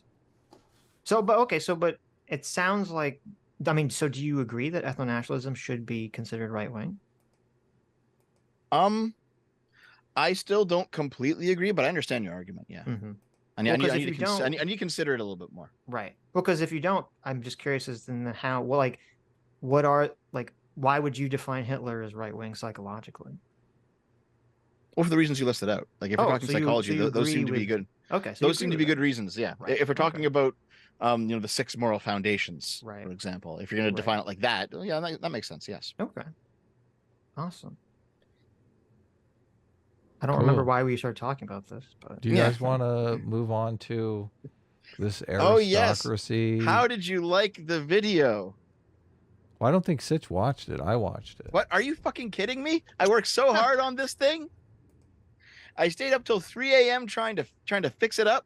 you put it I out got like up- 2 hours before the stream, Dev. I got up like I got up like Yeah, stayed up I till was 3 wondering a.m. to about do that, it, Deb. and I got up at 6 a.m. Obviously, you had it uploaded 2 hours before you released the thing. I mean, you could have released it earlier. Listen, Well, listen. I intended to be back home at 2 a.m. Right. I didn't think the shopping for a car would take this. I figured I'd get home at 1, the car would be set, I'd be good. I can settle down, watch it with my audience. I figured everything would be fine. Oh, okay. You were trying to watch it with the audience. That Listen, makes Dev. sense. Yeah. Okay. Yeah. You uploaded. Listen, I appreciate all the work you did. Okay. And Adam watched it, who you have the primary argument with anyway, so that's fine. Yeah. But I'm gonna say this. And I knew, and I was thinking of DMing you like don't rush to get this video out, for my account. Because you upload the video at 2 o'clock, right? It was like 2 p.m. and it's an hour-long video. So we stream at 4 o'clock. So it's like kind of like, okay. I'm like eating lunch. I'm taking my poop. I'm doing things. I can't I don't necessarily have all the time to watch an hour-long video while this is happening. Okay. So I made this video, and it's the culmination of maybe like I had already been looking into this topic, but I decided to take it more seriously after the stream. So I did a bunch of reading and a bunch of stuff. But the thing is, though, I really wish you would have honed in on what our argument was, because I don't really feel like your video addressed the argument, the central argument that we're making. That's because I don't aristocracy. I don't agree. I don't disagree with you. Is corruption to meritocracy? See, I don't necessarily disagree with you. This is why I said that. Well, like, why'd you make this video? Because What's because the our point? conversation. You completely agree. Well, hold on. What's the point of making any video, Adam? Because I want to talk about it. Well, I mean, the viewership was great. So, I mean, obviously people are interested, but I think people are interested because they're right-wingers who are into megalithymia and want to believe aristocracy is a better system than a meritocracy. Okay, so here. Yeah, I gave like the first half of the video is historic examples, practical examples of what's going on between these two systems. And then I pull out 3 points. Okay. What do you think of the 3 points? You put them on screen, I see. Yeah, aristocracies are stable but stagnant. Meritocracies are unstable but productive. I dispute that meritocracies are unstable, and that I dispute that aristocracy is stable. Have you not seen Game of Thrones? Like, what the fuck? That's ridiculous. Okay, I mean, yeah, fair enough, right? Like, so one already you're conceding is incorrect. No, let's move on to 2. I'm not in conceding. Okay. You just these did. are very you said these are very fair general enough. rules. These are very general rules. Okay, these are very Well, look, general this rules. is an untrue claim that you're making. Number one, this is factually What do you incorrect. mean by stable? Okay, so in the historic examples that I gave, generally, in the more unstable periods of a country's life, like during a period of instability, it tends to be more meritorious because there's more chaos. Chaos is a ladder. You know how it goes, right? So basically, when there's more churning in the upper class, people can actually rise up to the upper class and fall out of the upper class. It's more meritorious. When the upper class is calcified and there is no social mobility, then things do tend to be stable, but also very stagnant.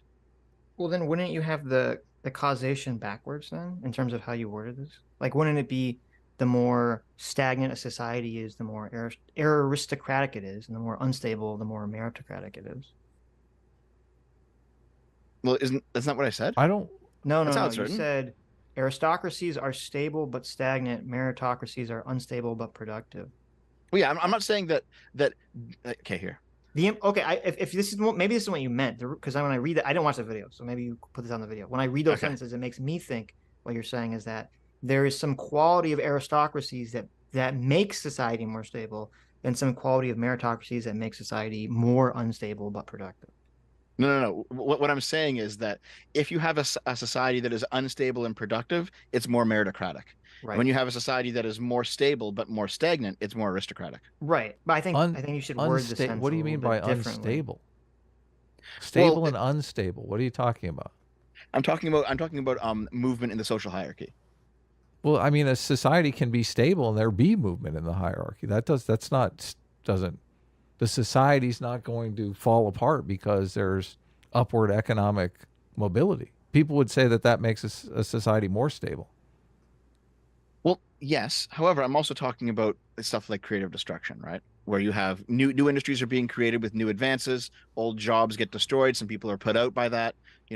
We're seeing it right now with automation, right? You But have I entire look, industries of people who are going to lose their job because of automation, and it's like, well, that sucks. Those people are now going to be destitute. We have to do something about that. It's not like you can't just ignore that, right? However, a society with no technological advancement that's simply stagnated, those jobs would still be around. But in the end, the question is at what cost, right? the stagnated society, I think, would be more unstable. Obviously, I mean, I Why? Well, just Why do it you? depends. It depends what we're. I don't know if you can make a hard and fast rule one way or the other on any of these things. Well, here, let me put it this way: like the Soviet Union, right? The Soviet Union wasn't actually unstable. It did collapse due to its stagnation, but not due to instability. That was the problem with that society. well, Hmm. I mean, And then you like have like then you how have are you defining stable and unstable? I guess just propensity to collapse. Right. Well, maybe not. Hold on, I got to think about this a bit. Well, No, a when I was talking about stable, I was definitely talking about the stability of the hierarchy. And Okay. when you have like an aristocracy and you have very calcified social classes where there's very little movement in between them, that is stable but Right. stagnant. Well, I would be uh careful. Now again, I don't know because I didn't watch the video. I would be careful when using that definition of stable because number one, I think if you just say stable without defining it that way, most people are going to assume you're making a broader claim about the stability of society, not the stability of the hierarchy.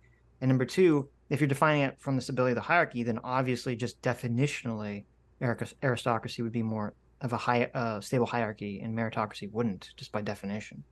Yes, I'm okay with that. Yeah, Okay. yeah. There's So like when I look up, so here's a good example. It says social stability is the degree to which a society and its institutions remain predictable and reliable. That's a good mhm, that's a good way of framing it, don't you think? mhm. Yeah. I mean, what's the thing? Like, this is why I like liberal democracy, right? Is Right. because we've managed to thread the needle between these two extremes, where we have we have a lot of productivity and also a lot of stability, right? Things aren't like things are chaotic enough that there's enough opportunity out there that you can go out and make something of yourself with your own gumption. You know what I mean? Right. But it's not so chaotic that we have completely non-functioning institutions that are just incredibly corrupt and doing nothing. Yeah, I think that's a really smart and interesting way of framing it because I agree. And it, Okay, and maybe you it's can and you this, can like push too far in either of those directions, right? of Where course, of where course. like things become too orderly and too stable that like there's no change anymore, and that's a problem. Or things become too corrupt, too dysfunctional, then you can't get anything done. So like Yeah, there's exactly. like one thing I've realized with all my reading and all my thinking and all of my making videos and everything else is that Hmm. I am like a hardcore proponent, I think first and foremost, of golden mean theory. Like everything works in moderation. God, That you're like such a centrist. yes, golden means, man. Like Yeah, it's no, great. I tend to agree. I think things in balance generally work better than things not in balance. Yeah. Do you want to Okay. move on to number 2? Um, Sure. okay, sure. Yeah. All aristocracies begin as meritocracies. Yes. That's just true, I think. Well, the way that I'm looking at it though is aristocracy is corruption to meritocracy. So number 2 and number 3, you say all meritocracies become aristocracies. Well, I'm looking at it that Let me put it this way. They uh, trend an, towards aristocracies. an aristocracy is a corrupt meritocracy. Do you think so? So Yes. why do you classify it as corruption rather than an inevitable outcome? Well, this is the what I wanted to get to. Okay. The Wait, if wait. Maybe we should, maybe you need to define, both of you need to define what you mean by aristocracy. aristocracy is a system that functions on political patronage, where you're basically giving positions of power to people because they're your friends and family, not Hmm. because they are going to be good at doing the things that they're tasked to do. Meritocracy is giving people tasks to do based on merit. Okay. And Dev, do you agree with that definition or do you have a different definition? That sounds pretty good, yeah. Okay. Okay, so Yeah. if you have a system where people are going to give out tasks to do based on how loyal that person is to them, aside from merit, that's a corrupt meritocracy. You're not awarding positions based on merit. You're awarding positions based on how this person serves your interest. Well, That's what an sure. aristocracy is. I mean, I do agree with you, but I'm also the argument that I'm making is that it's a natural end result of it. No, but this is why it was so frustrating talking to you guys, because Okay. if you're saying the outcome is going to be corruption, what is the point of even having this exercise? What is the point of even coming up with a meritocracy? Well, hopefully to stave off the corruption for another day. Personally, that's what I would think. I mean, there's like there's like an American saying, right? It's something about like watering the tree of liberty with the blood of patriots, something like Hmm. that. Then you You are know, in favor of meritocracy. yes, of course I am. I said it in the video five Well, times. what is so complicated about this? That's why I just this Because all began with the flippant comment that okay. I made on the live stream where I said meritocracy is better than aristocracy, and Carl said no, they're the same. And then you make an hour-long video basically claiming they're the same when I'm saying no, there is this fundamental difference. One is a Well, I didn't corrupt say they were the same in the meritocracy. video. I didn't say they were the same in the video. I said that Well, given enough of a time span, they all turn into them. It is a natural progression that So, that meritocracies do become like if you want to classify it as corruption, look, that's the fine. whole No, no, no, point listen. is If to you want to avoid classify it, that. if you want to classify it as corruption, that's fine. Like I'll even agree with you, it's corruption, but it's a natural corruption. It is like it is it's like a lifespan of the system. So it eventually it will calcify, and then you have to rejuvenate. I don't see why you well, do. but okay, here's the problem. And I think that maybe you could kind of alleviate this entire issue.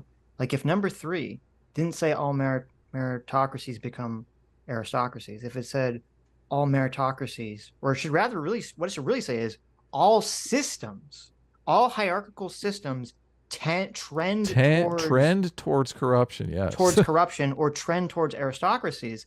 Adam would agree with that statement. Of Is that course you're I making would. a definitive become, which is not Mhm. necessarily true because we don't know what the future holds. Well, and the whole goal of meritocracy is to fight aristocracy. Why Right. do you think they're going after Hunter Biden so badly? Yep, and Trump and everyone else. Yeah, they're. Right. Here's the thing. Yes, our whole America system is is still. designed to fight aristocracy. Right. Yes, it's good. I agree. Well, But so, look, but why so, are you but making a definitive do you claim here at think the end then? do you think that you should make the distinction between trend and become? Probably yes. Okay. That Well, that when that you actually change makes the sense. audio, you Yes, can do that. I can. Yes, There you I'll go. probably do that after the stream. Nice. Yeah. Look at this. We're building Wow. bridges here. Yeah. What Dev means is meritocracy is a fruit and aristocracy is a rotten fruit. That's what Adam means too, though. Yeah. Also, I just want to examine this idea for a second, Dev, Okay. because I Sure. do think there are people who believe they are better than other people. They are. This is what megalothumia is. Well, The it depends on belief that what we mean you. by better, right? Because there are some people who are better at some things than other people. Yes, obviously. Yeah, but there are people that believe they're just better by the nature of who they are. It's their birthright to be better than certain people. There are people that believe that. They believe they are the aristocrats in this aristocratic system, that it's their birthright to rule over people. So when I see people making the case for aristocracy, I think a lot of people think that they are the aristocracy, and this is their birthright that has been taken away from them Oh, by don't. society. And when you're making videos claiming aristocracy is fine, I think those people get all hard Well, for hold on. these videos Hold on. because When did I say that in the video? That aristocracy is fine. I mean the whole video kind of is making a claim that aristocracy is fine. Look, right No, here it's not. is Absolutely not. hold on a second here. Is stability a good thing? It can be. Okay, so right here in the number one, you say aristocracies are stable. That's a good thing. Okay. Okay. Yes, aristocracies have some good points. Obviously, they're not just all evil. Look, you're saying right here, number two, you say all aristocracies begin as meritocracies. You're saying, look, aristocracies are great. They're basically meritocracies. I don't No, know how you hold can't on. say that. See, this I'm video not. No, no. Listen. is in No, no, favor no. of aristocracy. Listen, I'm not assigning any moral value to any of these three statements. I'm simply describing what Look, is. you are literally saying in the video that the aristocrats got there through merit. How am I supposed to take that? There's no moral valence to that? No, I'm describing history. Oh, okay. Well, I'm just saying, all I want to make clear here is that I feel like there's a certain segment of people that are in favor of aristocracy because for this particular reason, and therefore they go out looking for arguments why aristocracies are great, and you're giving them those arguments. But they're retards. Okay. Okay. Listen, I understand what the issue is, Deb. The issue is Adam wanted you in the video to say Carl is wrong. It doesn't. Aristocracy and meritocracies are very different, and he's wrong. That's what Adam wanted. What I said in the video was that there is a gradient between them, and that in the Sure. center you have like they kind of feed into each other and support each other. And that's honestly kind of what America has, right? Can Because you do have if- like an informal aristocracy of rulers, Look, but we they're keep butting up also against this. meritocratic. Okay, I understand what you're saying. Yeah. I do. But if you are an American, which you bring up in the video, I'm not an American, no, you bring up how bad Americans are in the video. but no, You I don't. chastise us for American thing. No, I don't. I'm just describing how you view the world. I'm not applying any. Listen, I'm not applying any moral weight to that either.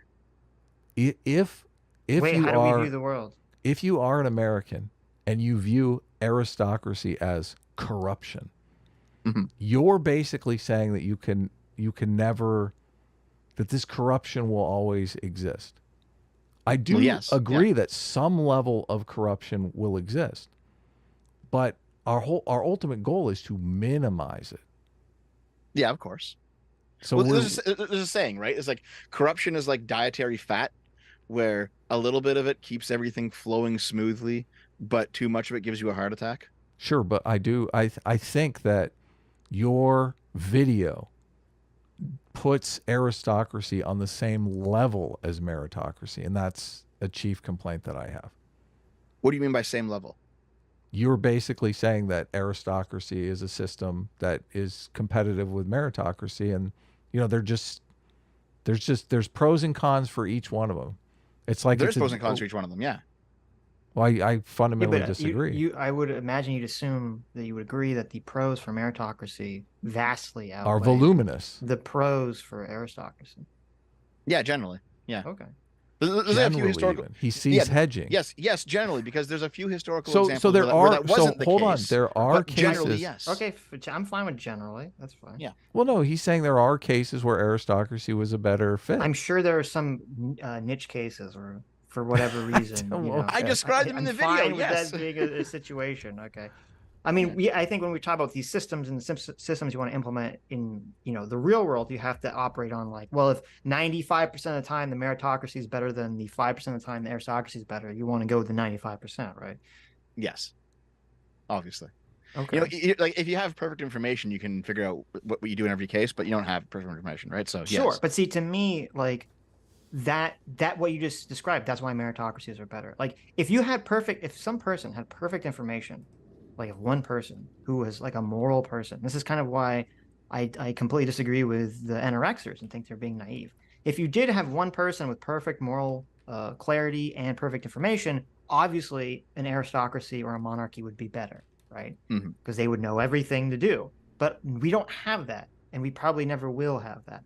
And that is why we do need the meritocracy, because essentially, I think it's kind of funny. I think humans and human societies essentially operate the same way machine learning operates.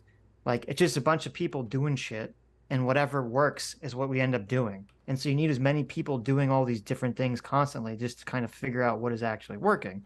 And then if you're not so ideologically motivated, you can kind of select what is the best way forward, essentially. And I think meritocracy provides enough of these games of competition, enough of these ladders of chaos for people to climb up, that allows for us to kind of figure out what works and what doesn't work. Where under a monarchy or an aristocracy, there's really just one game that's being played.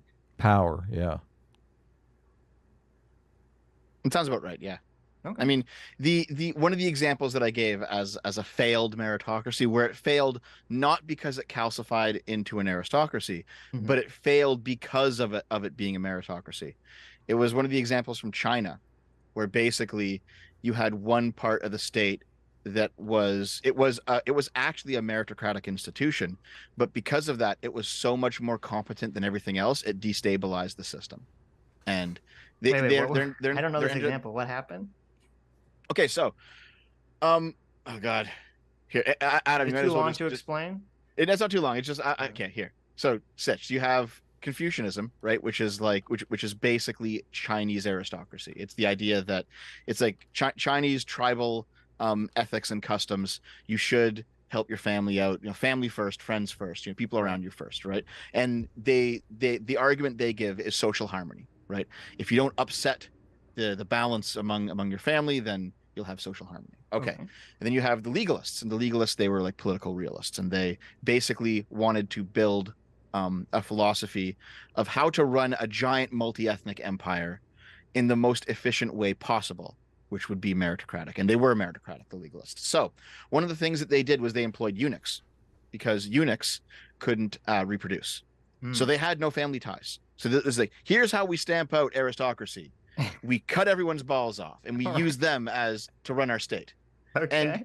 to be honest, it worked though. It worked. Is that they had like the eunuchs did the jobs very very well. Mm-hmm. And they picked the best eunuchs for the job, and they didn't have any family ties, so they were simply focused on being the best they could be at their Well, work. there's another Um, reason because they weren't distracted by sex. Let's be yeah, real. there's that too, obviously. Yeah, but what happens is at one point, one of the Ming emperors, that he wants to set up a secret police, and he wants the secret police to basically go around to all the regional lords and see if he's unfairly privileging his family with like state appointments, right? Mm-hmm. So he has a gang of eunuchs who are like they're the best spy masters in China, and he empowers them to go and monitor the noblemen in China.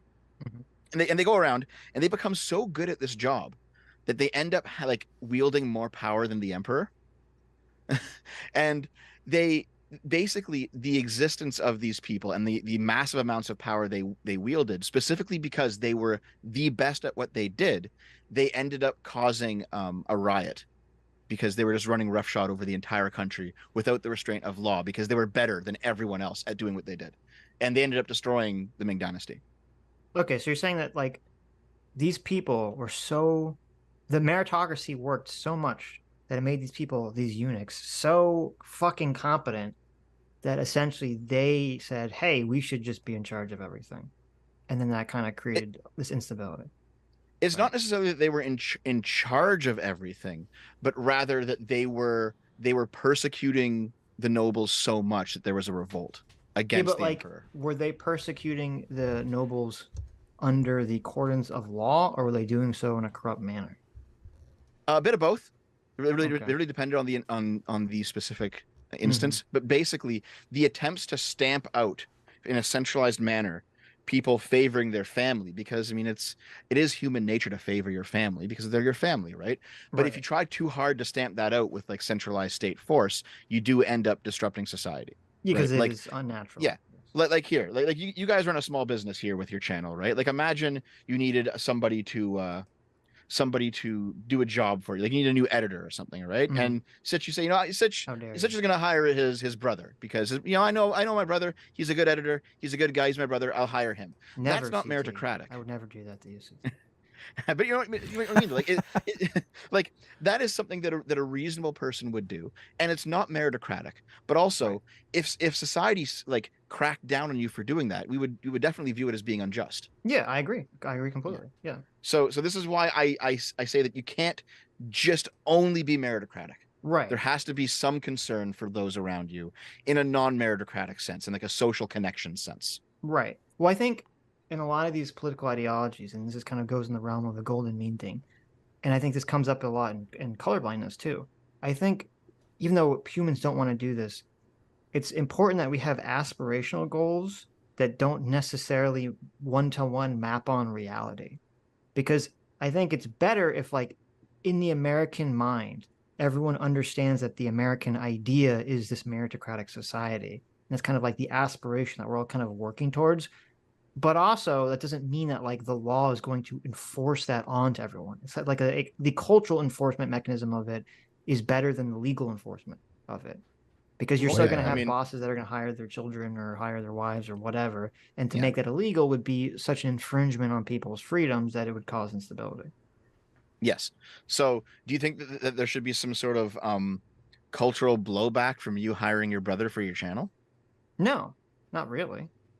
Well, But should there I be mean, cultural blowback if, say, You get your vice uh, president and you get your son a job for Burisma. right, exactly, right. So that's exactly. So it's kind of like it's, situationally dependent. No one Mhm. cares if I hire my brother to work on the channel because who the fuck am I? But if I mean, like, let's even not even go with Biden. Like, if you're the CEO of Amazon, right? Mhm. And let's say Jeff Bezos. I mean, I don't know if he even I see his kids, right? Who I think so. knows? Yeah, I think Yeah, so. Jeff Bezos hires his kid to head up some department in Amazon. Like, does like the American public gonna care? No. But will people The that work at shareholders Amazon will care? care. Well, the people that work at the board might care because they might be like, Jeff Bezos' son's a fucking retard. I don't want him to be in Yes. charge of, the entire marketing department or whatever. Right. And so they'll care because it affects them. And that the only justification they have to care is because there is this idea of meritocracy that exists in Exactly. America. Yeah. Exactly.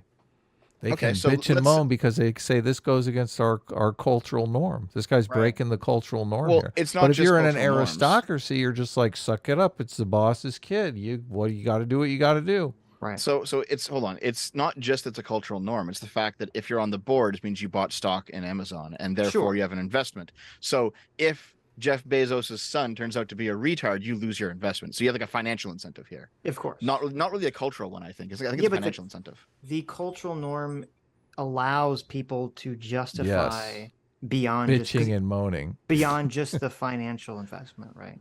Like the financial Yes. investment is why they care. But if we lived in a society that was just no, things are just aristocratic and you just have to accept it, you might be like, oh fuck, he put his idiot son in charge. But what are you gonna do about it? You just have Yeah, to you kind of can't suck it up, complain. right? Okay, so how about this? How about this? Let's say Amazon wasn't a public company, right? It was still as big as it is. It's just privately owned. So here, let's use Twitter because Elon just made Twitter private, right? Let's say Elon decides to put one of his buddies in charge of something at Twitter. Okay. Well, how many times do we have to do this thought experiment? Yeah. No, I'm trying to figure out exactly where the line is here because Okay. now it's a private company, right? So it's Right. not like there's outside influence with stock ownership and people having investments. Yeah. So Look at this. in I just look. I don't get it. Okay, but so I'm okay, saying wait. would Let's that go be with the acceptable? hypothetical. Let's go with the Yeah, hypothetical. would that be acceptable? Do you think if he said, you know To what, this is who? my private property, it's my Acceptable company, to who? I'm hiring my friend. Yeah. Well, To culturally who? acceptable. Is it culturally acceptable to do that? To I who mean, is the Well, question. I don't. I mean, to the culture, yes, well, culturally it's interesting acceptable. because it kind of depends on how egregious it is, right? And like if you're just asking me like, will people care? I mean, because everyone cares whatever everything Elon Musk does. Um, Yeah, you and Twitter's a know, big company. It's not a small and company. Twitter's a It's big not like yeah, company, so yeah. people will care. But it Okay, depends how well, egregious it is. Because if it's like, oh, it's his friend or his family member, but the friend or family member has some sort of Yeah. experience that Competency. seems related to it. I mean, I don't. People will just kind of shrug. But that was kind of the big complaint against Hunter Biden was that everyone was like, they don't see He's a crack addict. right. They don't see the justification or explanation. So it's just the fact that it is based on family is just so apparent that it's kind of like so It's impossible in to your ignore. face. It's He's so in your literally a face. crack Right. addict. so here's an argument that I actually don't believe, but I want to run it by you, okay? Okay. Just to get your take on it, all right? I've heard people say that the reason that you'd want to hire a Hunter Biden is so that you have the connection to Joe Biden. But the connection itself is the merit. Oh my god. Because I at the end of the disagree. day, like if you ask, like, what does Hunter Biden bring to our company? So he doesn't bring this skill or this skill or this skill, but he does bring a line to Joe Biden, and This is that goes, aristocracy thinking but at its and highest because the but however connection that is based on friendship, not on merit. true, but nonetheless, that line to Joe Biden still has monetary value. It Because does, Joe Biden is going to help you from a patronage but perspective, not here's the from a difference. meritocratic Here's the perspective. difference. Okay. Mm, So it's true that there is some, obviously, there is a financial benefit to a country that hires Hunter Biden if they can use that connection to leverage Joe Biden to get something to their advantage, right? mm. So from a pure capitalistic perspective, you could say, well, it's fine. However, the problem with it is that we would view Joe Biden doing something for that reason corrupt. So it's kind of like this weird situation where like Burisma hiring Hunter itself isn't necessarily the corrupt act. But if Hunter gets Joe Biden to do something to help Burisma purely on the fact that he's his father, that is the corrupt act. And that's why people are against it.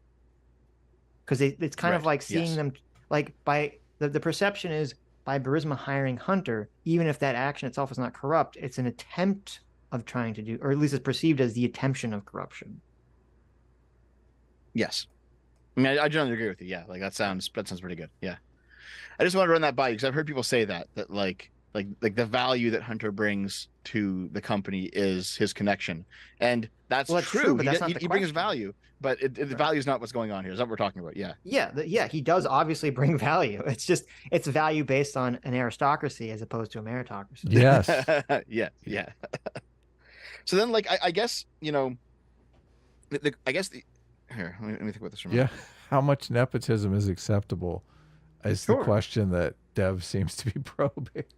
Well, but And Well, no, I just feel it like a is lot hold of on. people would it's say, It's a real interesting question, though. It's a real It is question it is a real because question, right? like if you open a shop and you hire your wife to do like the bookkeeping for you, that's nepotism.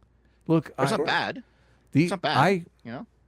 if you're hiring someone that's competent but is a relative, I don't view that as nepotism because obviously they have the merit to do the job. Well, even then, it depends on the circumstances. Because if it's your own private business, there is an element of like, especially if it's like a shop. It's like it's a shop that you manage, and you have just you are employed and your wife is employed. Who gives a crap? It doesn't matter. Of But course. if you're the president, right, then suddenly, even if like if you're the president and say just by chance or whatever, you have literally the most competent family in the universe, everyone would still be pretty like suspect if the entire cabinet was your family members. They'd be like, wait a Yeah, minute, wait a yeah. minute, wait a minute. So the other issue is information again, right?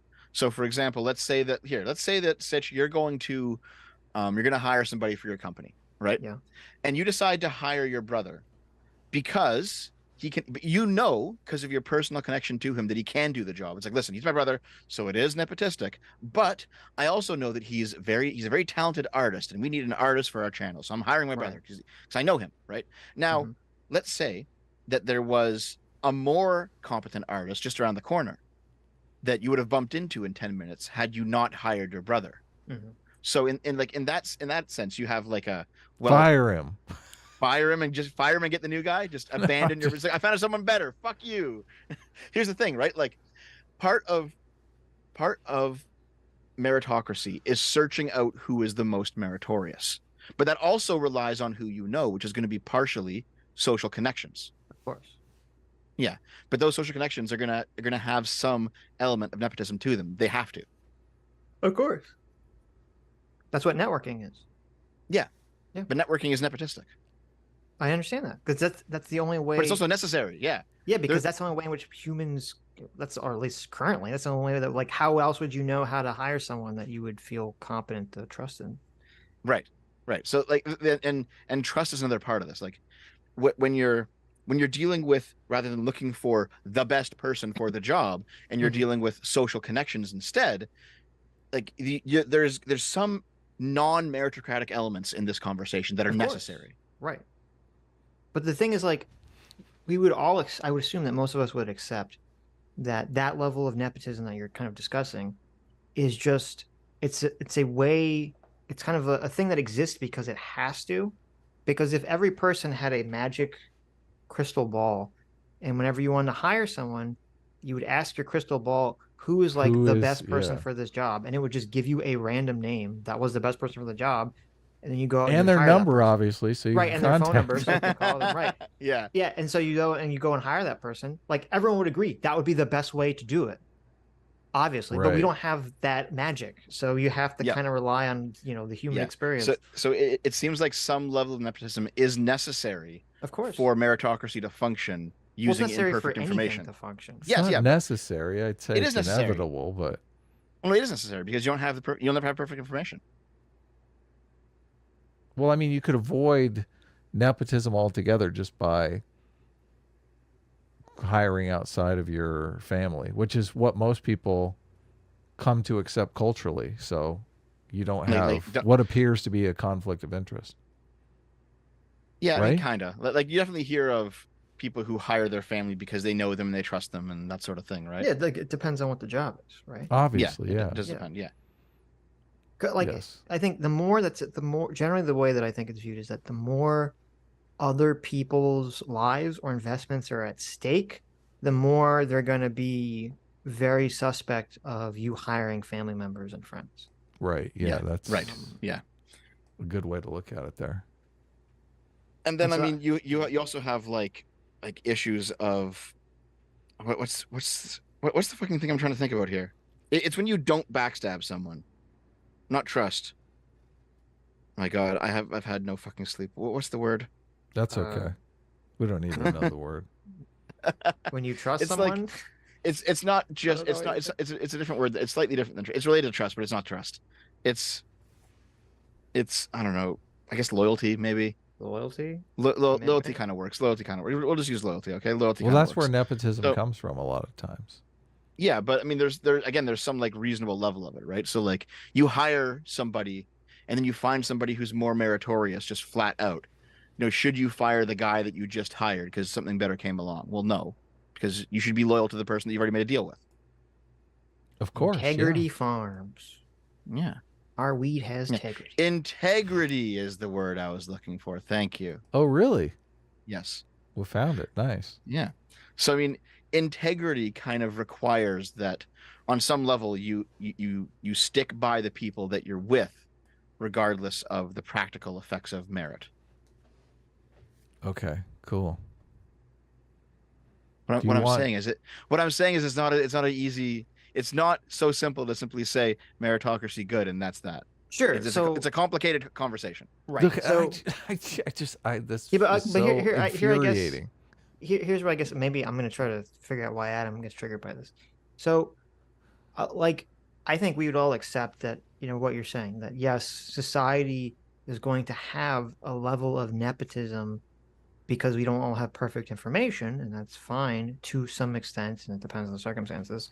Um, but and I think where I'm getting And also triggered is loyalty, that yes. Yeah. in loyalty, yeah. I think where I'm Yeah. getting triggered is that he feels that kind of the way in which you made this argument in the video, at least from his perception, is seemingly giving cover to the whole crowd of people who say that aristocracy and meritocracy are the same. Yes, totally. And When not only that's that, not your you've position. look, Sitch has literally laid out a scenario here. The meritocracy crystal ball, where you ask it, who's the best person to do this, and it gives you their name and number. Mm-hmm. And somehow I think if we had that actual thing, Dev would come up and say, well, aristocracy is still pretty good. Look, It depends. Oh no, if we had a perfect meritocracy, Okay. would be light years better than an aristocracy. And why can't you just simply say that? Why do you have to say it's complicated? It would be better in 99% of cases, but I can outline to you instances where it would be disastrous. Okay, give me the one case where the crystal ball would be disastrous over the aristocracy. Aristocracy would be better. When you already have someone hired for a job and the crystal ball recommends that you fire him because someone new just showed up. Look, you would have the crystal ball, so you'd never be in that situation. The crystal ball would give you the best person before that situation ever occurred. Yes, Well, okay, but, okay. but Here- what if, okay. to build off Dev's thing, the crystal ball only tells you the best person for the job that's available at the time. But Yeah. why does that all of a sudden put aristocracy in the running? And you then would take the it would- next it would best put- person. It would put loyalty in the You running. put loyalty in the running, and loyalty is like a component of aristocracy. Yes. I don't think that's fair to Oh, put it loyalty on the absolutely back is. of I mean, aristocracy. Loyalty, It's part loyalty of has it. nothing to do with aristocracy. I mean, to me, aristocracy is specifically giving something to someone based on friendship or family ties. It doesn't. They don't have to be loyal. Yeah. That's what loyal is friendship and Yeah, but family ties. Being loyal to those things. I don't think it's fair to put. I mean, I think all stable societies are based on loyalty. I don't think it's fair to give loyalty to aristocracy. Yeah, meritocracy here. has loyalty Here. too. I mean, I don't Right. why is Hold on, hold on, meritocracy hold on. devoid of loyalty? Okay. Listen. The crystal ball meritocracy, where you have perfect information, would not have loyalty. If Look, wait, the wait, wait, system wait, that you wait, have wait. to put up as better is the one where you're giving stuff to people not based on merit, based on friendship. So wait, hold That's on. a system that you have to argue in favor of. Okay, You're I mean, you're that adding makes sense in elements. small scales when you're just dealing with like your own little business. That makes sense in small scales. Yeah, it's better like that because you have the freedom to hire your wife or your friend over having to look for a person to take a job. It is better. And that's better than the meritocracy crystal ball, where instead you could say, who's the best person to do this job? You know, obviously within the vicinity, you'd have to do like a localized thing. Here, how about this, Adam? How about this? Let's say you and Sitch, you're doing a show, right? And you Mhm. have one of your legendary arguments, and you guys disagree, and then Adam goes off the show later. He pulls out his perfect information meritocracy crystal ball, and he says, "Summon me, the best possible co-host for my show." Well, it would obviously then- come up hold on, hold PSA on. Sitch. I And mean, then the if it's crystal a ball- correct, if this is and truly a hold on. meritocracy ball. And then True. the crystal ball generates a name different from Sitch's. It says Uh-huh. Doomer Media. Yeah. listen. Yeah, it says Doomer, okay? I would travel. It says I would Doomer. travel to the Lake of Fire and throw that fucking meritocracy ball into the lake. This is So- the scroll of truth of me. So let's say that the ball of perfect meritocracy tells you that Doomer would be a better co-host than Sitch. Do you fire Sitch and hire Doomer? I don't know if you're on the channel, Adam, or if Sitch is, but whatever. Let's say you're in Well, charge. yes, I Do would you be the one fire- getting fired. It's Sitch's channel, but Oh, okay, all right, okay. Let's say Adam's in charge. Okay, do you fire Sitch and hire Doomer because that would be the more meritocratic choice, or do you stay loyal to the guy that you've been with? well, I mean, this is just this. We're talking First about of all, information here. So first of all, number information. number one, this does not in any way vindicate aristocracy. Okay, you're talking about this rare situation where Someone is already doing a job and someone comes along that can do the job better than them, which I might add happens like all the time. I mean, businesses are constantly firing people because they're doing shitty jobs and rehiring people that they think will do a better job. So Mhm. that happens. So I don't see how this particular situation that you're postulating here.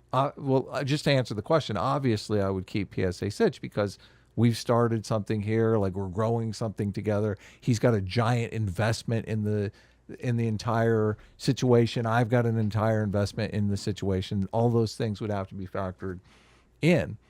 Yeah. But the situation that we originally asked you to come up with a situation where aristocracy actually would function practically better than meritocracy, and I don't see this even correlating with that. Well, Well, well, let me hold on, say, because here, Adam, the way that you just described this is the way that like the libertarian monarchist types describe how they view aristocracy, and yeah, they but they're view it wrong. favorably, right? They're They're just talking wrong. about loyalty, they're talking about investment, like, oh, the leader has an investment in the thing. Like you're describing it in the same way. No, no, no, no, Because no, even no. though no, no, yes, they're wrong, Yeah. obviously, Sitch. No, They're, no, they're no, no, no. fundamentally wrong. Exactly. Like those guys are fucking wrong. They're stupid. Like libertarian monarchists are stupid, obviously, right? However, they're getting at one little nugget of truth in there, which is that loyalty does matter and Look, investment does matter. Wait, loyalty wait, wait. Let matters in me. Oh, wait. meritocracy. I have to. Okay, I have Yeah, to go interject you. ahead. Okay, there's Okay, two go ahead. elements to this example that I disagree with. The first is Okay.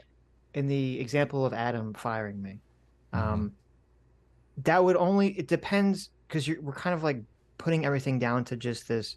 Well, if you're only talking about like what is going to be best for Adam to make the most money, right? Which Mhm. obviously every person, that's not the only consideration because most people would think, hey, if you've been working with someone for 5 years, right, and then you fire them because you think you're going to make more money with someone else, Oh my that's God, an you're such a immoral. dick. That's an immoral action, right? So there's obviously other considerations. The only consideration is not just whoever will do the job the best. And so something that's completely this would be a critique of a quote pure meritocratic system is that it could be immoral in that capacity, right? That I think that would be Yes. a Well, decent that's critique. valid. Okay. Yes. Yes. Right. Yes. But the second thing is, and I think this is where the confusion comes from, is that you could complain about like this kind of cold, heartless, meritocratic. We're just going to keep hiring and firing people to extract labor from them and not give them any moral consideration as people. You can you can throw that away. You can definitely levy that criticism. That has literally fuck all to do with aristocracy Yes, that's what I whatsoever. kept saying. Because when we're Mhm. talking about aristocracy and meritocracy, aristocracy is not about who maintains in a job once they're hired. It's about who do you put there in the first place. And so that's why I don't really like this comparison because the meritocracy is just once you hire the person for the meritocratic grounds, and then like okay, the question has been solved, right? It doesn't like just because you maintain that person in that position or that job, it doesn't magically become an aristocracy. That's not what it means to be in an aristocracy. An Well, aristocracy yeah, the means how person did you has to. choose that person in the first place? Right. So here's the thing. At the end of the video, Sitch, Yeah. I point out that ultimately I like meritocracy and I prefer meritocracy, Mm-hmm. but it has certain excesses that need to be controlled for, or else it becomes no better. And that was my point, is that it's ultimately better than aristocracy, Okay. but there are some things about it that can make it just as bad if you leave them unattended. Yeah, like And right now we're talking about one of the things that could happen if you leave them unattended. So just tend to them and you'll be okay, fine. right, and that's fine. Yeah. But I guess what I would say is as I'm with you on the golden mean thing, right? Mhm. Because like if you had a system that was purely 100% everything has to literally be a meritocracy. Right. I agree with you The that most there would efficient be possible, yeah. right as efficient as possible. I agree with you. There would be no loyalty, Right. and I don't think you can have a society that has no loyalty, and everything would be really horrible. Um, Yes. my only contention is that you just ascribing that loyalty to like aristocracy, and I don't Aristocracy. think it Yeah. has anything There to we do with go. that. I think Okay, Exactly. loyalty here. exists Let me put it this way. Let me put it independently this way. of these things. Um, aristocracy has loyalty, but loyalty is not exclusive to aristocracy. Well, I agree. aristocracy I agree. has Yeah. a a tenuous relationship with loyalty too. Like I said in the Game of Thrones example. I mean, aristocrats are loyal to one another until they aren't. Well, Mhm. yeah, but you can say about everyone though. Everyone's loyal to one another until they aren't. Well, You not in know. a meritocracy as long as you're pulling your weight. That's the whole point of it. The loyalty is not based on whether or not you're a likable person or something. The loyalty is based on the fact that you can do the job. Well, and also I would say Well, that here's the thing: if you can't do the job, they're not loyal to you anymore, right? well, no, I wouldn't say that at all. They could be very loyal to you and just being competent. I Yeah, actually you wouldn't can have define. like is it called like the free rider problem, where you have this idea of some people they don't really pull their weight, but they're still doing something, so you kind of keep them on. You know, that's like loyalty Yes, in the face of meritocracy. Yeah. right. I would not call aristocracy, I don't think aristocracy is based on loyalty at all. And I wouldn't Yes. like, so if I'm king and I know that, and I'm like worried that someone's going to backstab me, right? And I know I have this one general who I know is like super loyal to me. Mhm. And I say, okay, I'm going to put him in some position of power because I know he's loyal to me. That's not aristocracy. I'm doing it based on loyalty. I'm not doing it based on nepotism. I'm not doing it based on the fact that he's my son or something. I'm doing it for a very specific reason. I think that he will be loyal to me, and I think that I need that security. So I don't even consider that aristocracy in the first place at all. Okay. That's an interesting point. Yeah. Because if like to me, aristocracy is the king's like, I need someone to fill this slot. Oh, let me bring out one of my children. Do you Right. realize that though the reason that they put the children in Sitch is because they feel the the children will be more loyal? It Yeah, really is. that is part of the Yeah. consideration. I agree that that is part of the consideration, but Mhm. it's deeper than that because like for example, would the king say, "Well, I think that this other guy I know, I think like okay, so what if the king says, I have a slot open. I can either put my son, my firstborn son in the slot of power, who I think will be loyal to me because I'm his father, right? Mhm. But he's kind of way less competent, or I don't know if he's as competent as Well, this general who I this know is is the super problem. loyal to me and I know is super competent, right? Who's he going to put in that position of power? Well, this is the problem of autocracies and dictatorships, obviously, because you put a general in charge that may not be so good at fighting your foreign wars, but you know is never going to turn the tanks on you. Right, right, right. Yeah. But I'm talking about like in a more like consideration without worrying about that level of betrayal, right? The king's going to put his son in position if it's a pure aristocracy, right? Like we've been talking about pure meritocracy. If we're talking about a pure aristocracy, they're going to put their son in that position over the general every day. Right. Yeah. Regardless of their competency. Yeah. Right. Yep. That's also bad. Yeah, obviously. Yeah. Right. So that's why I'm saying I agree that like a pure meritocracy, like if you want to say loyalty, I don't think loyalty is an intrinsic part of either meritocracy or aristocracy. That's my only point. It's something that it can exist in both systems, but that's not what the systems are about. Right. Yeah. So we never got an example of a Hmm. aristocracy that would outcompete a meritocracy. Hold on.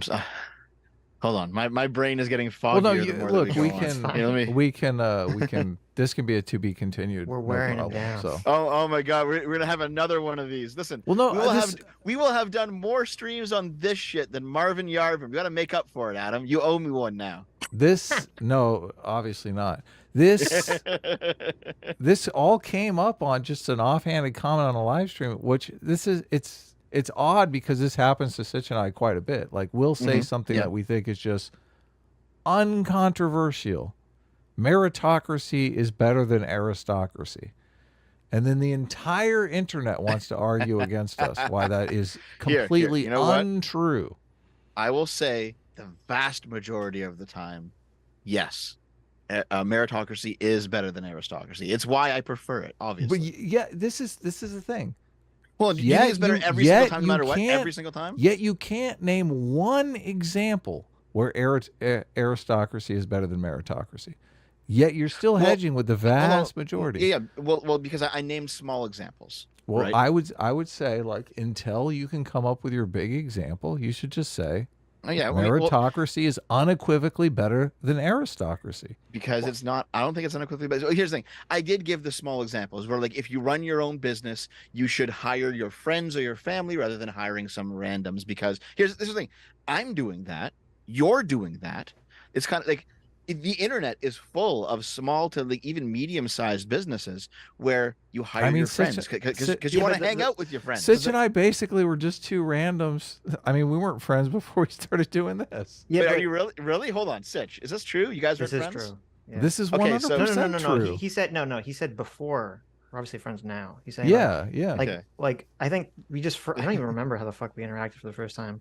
Um, but I don't think that the example of the family business even clearly demonstrates what you're saying because Of again, course. the person doesn't have perfect knowledge. So it's not like they have a choice between meritocracy and nepotism. That choice doesn't exist. They're just like they're hiring their family member because they feel like they believe that the person is already competent enough. And they don't like if you have a random stranger come in, like, yeah, they'll give you their resume, but you're kind of operating on faith at that point, right? Well, I, it's I not guess just that they're you know what competent I guess enough; it it's that is. their friend obviously their family member needs a job, so Well, that but then that benefits would, him but then that would be secondarily. nepotism, right? But that would be if that's the primary goal. I want to give my family member a job. I don't care how competent they are. That would be nepotism. Is Right, that but bad though? No, not necessarily. Yeah. So like, see, this is how I run my channel, right? It's like I definitely give jobs primarily to my friends, right? People that I know. It's like, here, you want to help me out with this? Okay, it's better than you being a fucking wagey at the grocery store or something. Like, Sure. I feel like if I can build my channel up, and I've built a decent sized channel at this point, if I can help some of my friends not work shit jobs and instead come have fun with me, I view that as a net win. But because my business is completely private, it is appropriate for me to do that because but Right. it's would not you like do it if I'm they were fucking. terrible and they were literally costing you money? Probably not if they were costing Okay. me money. No, no. But like, Okay. here's the thing. I think there's like something you said earlier, Seth. You said like Yeah. if they were competent enough. There's like a Yes. minimum amount of competency that you need, and then you can say, okay, well, you know what? Like all these people have hit the minimum. So now among them, we can start saying, should I hire my friend or should I hire the random because they're both Right. competent enough to do it. Well, Right. then maybe you should hire your friend. You Yeah. know? But see, I don't have a problem with you saying um, meritocracy is better than aristocracy, 99% of the time. I have no problem with that. I don't know why Adam is like, no, 100% victory or nothing. It must be 100. Well, Yeah, I don't know. I don't know where's the why. 1%? I'm like, show me the 1%. Well, these private example, like these examples of running businesses, those would be the example. He's not talking Yeah, these about. are Are you these talking are about like. like a government example, Adam? Do, Like do when you a mean country do is you mean the running? government or yeah? Look, you have said, obviously, you've made plenty of arguments, Sitch, that this is only done out of necessity. And if you had the meritocracy crystal ball, the meritocracy would obviously be better even in these examples. Well, no, wait. So if you say you have the meritocracy crystal ball, right, that exists, Okay. there's still a lot of situations where a person would prefer to hire their friend or family just because, as you said, they want to give them a job, right? Yeah. Sure. But if they could use a meritocracy ball and discover someone that was going to be so much more productive that they could literally just pay for their family member and not have to deal with them screwing up their business. Well, that could, in theory, work, I guess, That but that that's like more of a implies that implies the family member is very unproductive, right? So let's say you have right. like a family member Well, who that's the is whole hold problem on, with hold on. aristocracy. So let's say you have a family member who is like good enough at the job but not the best.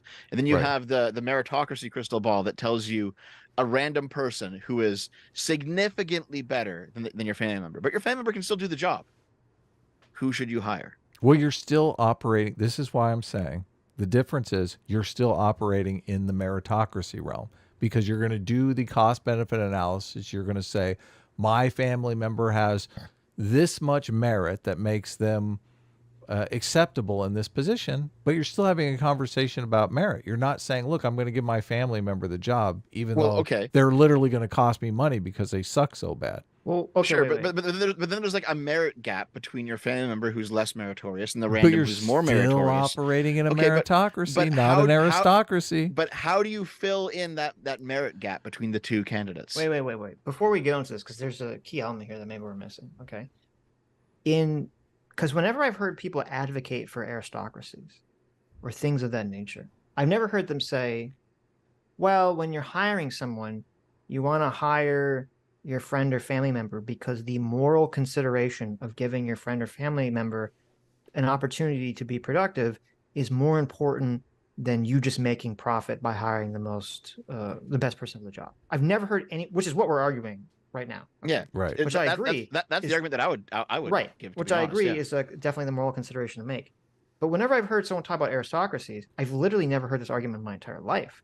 And so I'm asking you because you've obviously done more research on this. My understanding is that when people advocate for aristocracies, they're generally arguing that there's some kind of like magical intrinsic quality to the person on birth that makes them better at doing the job. Not that there's a moral consideration that you should be helping your friends and family. Yeah, That's a so great point. most people who argue in favor of aristocracy, which by Mm-hmm. the way is why I'm not, Right. by the way. Most people who do though, they'll say either that there are certain traits that are passed down that make Right. them better at whatever it is we're talking about. And I mean, sometimes that's true. I use the example of sports, for example. We see a lot of second generation sports stars, Mm-hmm. so like there are some things that are definitely passed down through genes, obviously. Right. Um, and then the other example is that the the superior wealth, resources, food, like food quality, all of these things. Basically, the material conditions of somebody who is already an aristocrat, they can then provide those to their children, and then they will be also, I guess, superior as well. Right. But Like that right. But that's them those things make them more fit to be at the top of whatever it is we're talking about. right. But that's them basically trying to make a meritocratic argument in favor of aristocracy. Yes, but that's what like whenever I think I've heard like Aiden talk about this. I've heard some She other people has. talk about Yes, this, right. But I'm and saying they've given arguments like this, and the arguments have been like, well, isn't it the case that we could train somebody to be a good ruler from birth, and so Yeah. they will then be a good ruler once they're an adult. Like no. that's kind of her argument. The answer to that question is no. The The answer to that King question School. is like kind of no. Because think about it. Like if you, I mean, you guys know about oh fuck, who was it? The girl that the um that one chess show was based on. Was it Queen's Gambit? Is that Yes. was it? Yeah. Yes. So actually a real person. And however, the story was changed obviously, but there was like there was a person who believed that he could raise anybody to be a chess grandmaster, and so Mm-hmm. he raised his three kids to play chess when they were like 3 years old, Right. and yeah, they became chess grandmasters. So like Mm-hmm. there is something to be said from like early education in one specific specialized subject. Yes. But obviously, there's a huge difference between someone learning and mastering the rules of chess versus being a good ruler, right? Like, I believe that you could teach most people if like no one is a blank slate, but if you were to dedicate your life to teaching one person to do one thing like play an instrument or play chess, most people, unless they had some kind of severe intellectual disability, would learn to do that thing fairly competently. But that is a far more simplistic task than running a fucking country, right? Or being a Yeah, ruler. yeah, and And I that's a I far think more that complicated thing to teach someone. mhm. I think that's where the monarchists go like fundamentally wrong is that you can teach people to like play a sport or play an instrument or code computers or something. There's a bunch of like skills you can teach people, Mm-hmm. but politics is an intersection of many different skills and also a bunch of life experience that you can't just be taught, you have to experience, you have to get it practically. So I don't think you can teach politics the same way you can teach other subjects.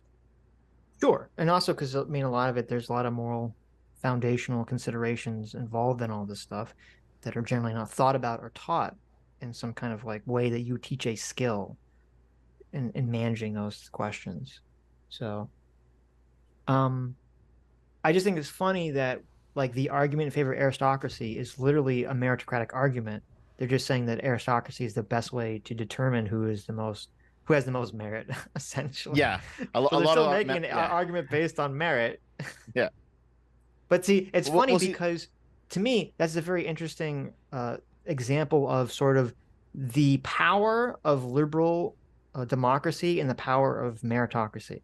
Like meritocracy has won the argument so powerfully that Yes. even people that are arguing in favor of aristocracy have to rely on making an argument based on merit. Where I think Yep. if now Yes, I don't yeah. like, I'm sure you like, because you're probably more learned about this. If you go back and like read older text and you go back, hundreds of years before meritocracy was won, I think if you read people justifying for aristocracies, I'm sure there'd be some people making these meritocratic arguments, but I'm sure there's a lot of people that aren't, that are just saying because of their noble birth, there's some magical quality of their noble God birth that just makes them, ordained it. yeah, God ordained it, or Yeah, some there's a magical lot. noble birth makes them, the most There justified. They don't even there's give a shit about meritocracy at that point. there's a lot about blood. There's a lot about God. There's a lot about social stability. There's they make these types of Right. arguments. Like, well, we'll have anarchy if you don't have a king. Is that sort of thing, right? Right. And it was funny. I feel, I forget who did this. Someone in chat brought this up on Sunday. That's kind of brilliant when we were talking about this. Because you see people on the right who always they point to the meme, the uh strong men, bring good times make weak men make bad times make strong men, and then the cycle Look, you repeats. remembered it. Wow. Right. Hmm. Yeah. So we've all seen that meme, and it's funny because it's almost always exclusively people on the right, and usually people on the far right that kind of like to post this meme constantly. And it's kind of hilarious because that meme, which there is truth to that meme, I believe. There is a kernel of truth there in that principle.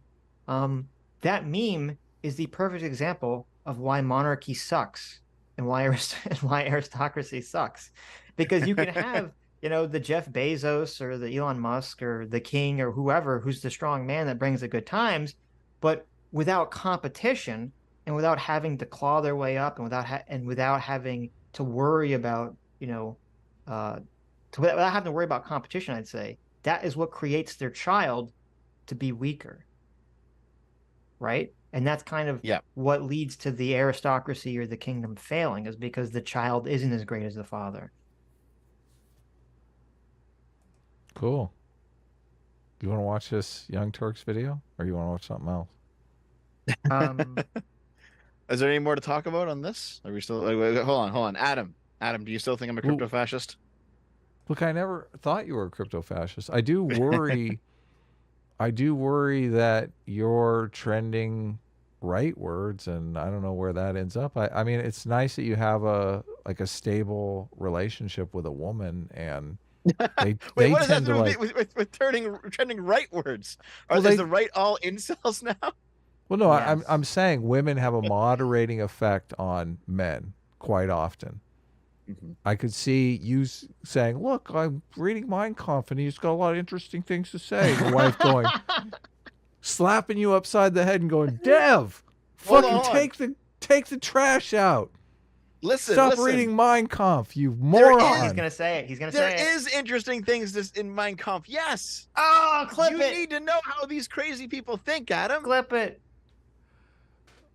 Well, obviously, if you're calling them crazy people, you haven't tumbled down the rabbit hole.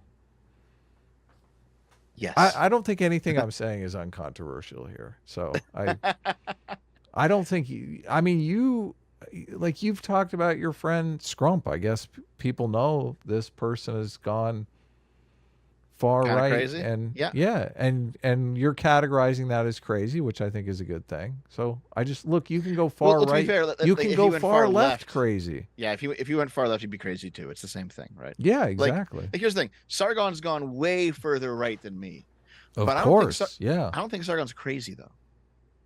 I mean, Like we well, have we have solid well. we have solid disagreements. We talk like every day, all right, Sargon and I, and we have very solid disagreements. But it's the fact that despite his political shift over the years, he hasn't turned into someone who is like an opportunist or a backstabber or any of that. I think Sargon is a loyal person. I think Sargon is a good person. I've never seen Sargon participate in anything that I would call, morally questionable, which a lot of people in this space frankly do all too often. So, Hmm. yes, I do disagree with Carl on political stuff all the time. And I mean, it's just, I Hmm. don't know. Well, I feel like he's gone a little bit more towards the illiberal side than I'm frankly comfortable with. I mean, every time he comes on, we talk. We for some reason the conversation moves around towards immigration, and I keep trying to tell him. Maybe you can tell him when you're having one of these friendly conversations, like the situation with immigration in a nation that's the size of England, you know, is gotta be hugely different than the immigration issue in a nation the size of America. Yes. So I Yeah. don't think it's a Well, there's also like we can't have a conversation about immigration and it be we're talking about the same thing here. there's um there's also this idea that liberals like this idea, and I think liberals are wrong about this fundamentally. The liberals like this idea. They like this idea that people are, more or less replaceable. You can like import people from any country and things will just work out. It's like no, no, no. There are absolutely some types of people, culture. I'm talking, not race. There are absolutely I don't some think types that's of people. I There, don't there think are some that's types of, fair. Yeah, I don't think no, that's a fair yeah. assessment of liberals at Oh all. man, I've seen many liberals who have said that, like, Yeah, you but you that could not you can just teach liberals as a people to class though. Sure, you can get a dumb liberal to say that like kind of left liberals, stupid then stuff. left liberals, right? Sure, There's a but bunch of left liberals out there who, I don't think yeah, that's like intrinsic to the liberal philosophy any more than I think racism is intrinsic to the conservative philosophy. well, It's the well, well, same no, type thing. well, no, because freedom of movement is one of the liberal values, and yet Yes, it but shouldn't be you unlimited freedom of movement. There's obviously cases where it doesn't work, let's be clear of the claim that I'm disputing here. You're Okay. saying that liberals feel you can take any bodies and throw them in to America and just replace American people without There, any sort there, of there's cultural like assimilation. there is a trend of liberalism that is becoming stronger that definitely believes that. Yes, I think that obviously I don't think that is all liberals. I think there are of course plenty not. of liberals who believe. I mean, this tends to be like the radical progressive types that are against cultural appropriation and that kind of thing, that are Hmm. not in favor of assimilating people that come to America as part of the American culture. But I think there are plenty of liberals, myself and Sitch included, who are for cultural assimilation. I think America is that's what makes one of the things that makes America great. there Oh, was sure. Like you can bring in an immigrant, and if they culturally assimilate, that's fine. But there are like certain cultures and certain ways of thought that are explicitly illiberal, and you can't bring those people in. yeah, if those people are not willing to forego that culture and adopt an American culture, 100%, Yes. yes. Yes. Um, this is kind of interesting. I did make a note because I want to go back to it because I understand what Adam is saying about Dev with reading and all these theories, but I'll come back to that because I kind of want to talk about this first. There's Okay. this kind of interesting thing. I don't know if you saw this, Dev, where Matt Walsh made some very strange comments, which I tweeted out about. And to me, when I listen to what he's saying, it reads to me like he's walking his audience towards ethno nationalism in a very kind of slow way. What did he say? Well, maybe we can bring it up. Let me see.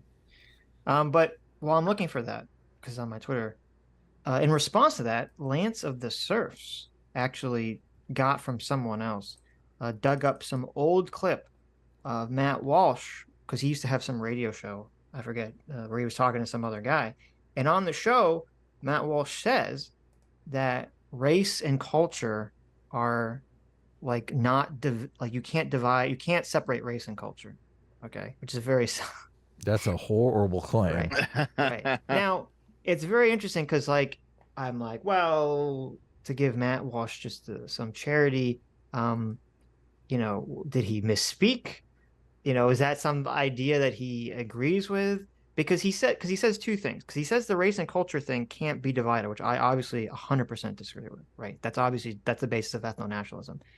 But he did say a second thing, which I do agree with, which is the idea that because his co-host is arguing against him. His co-host, who I think is right wing, but is still kind of more of a like a liberal right wing, is arguing against him.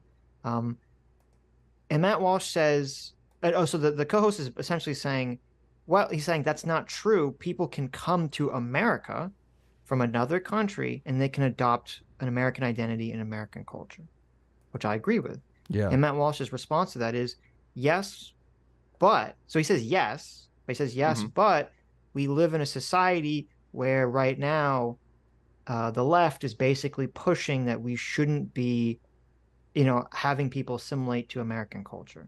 And to me, that I agree with that. And I do think we get into a problem where if because right now we live in this situation that you're talking about, Adam, where you have a lot of people, a lot of these progressives that are they hate themselves so much and they hate America so much because they've been kind of brainwashed into thinking America is this place filled with, racist white nationalists, blah, blah, blah, blah, Right. blah, that they don't want to push an American identity on people. And to me, that is asking for trouble. If you have people immigrating to our country and we're not pushing that people should assimilate to American values, then I 100% agree that is a recipe for disaster. Right. Okay. Mhm.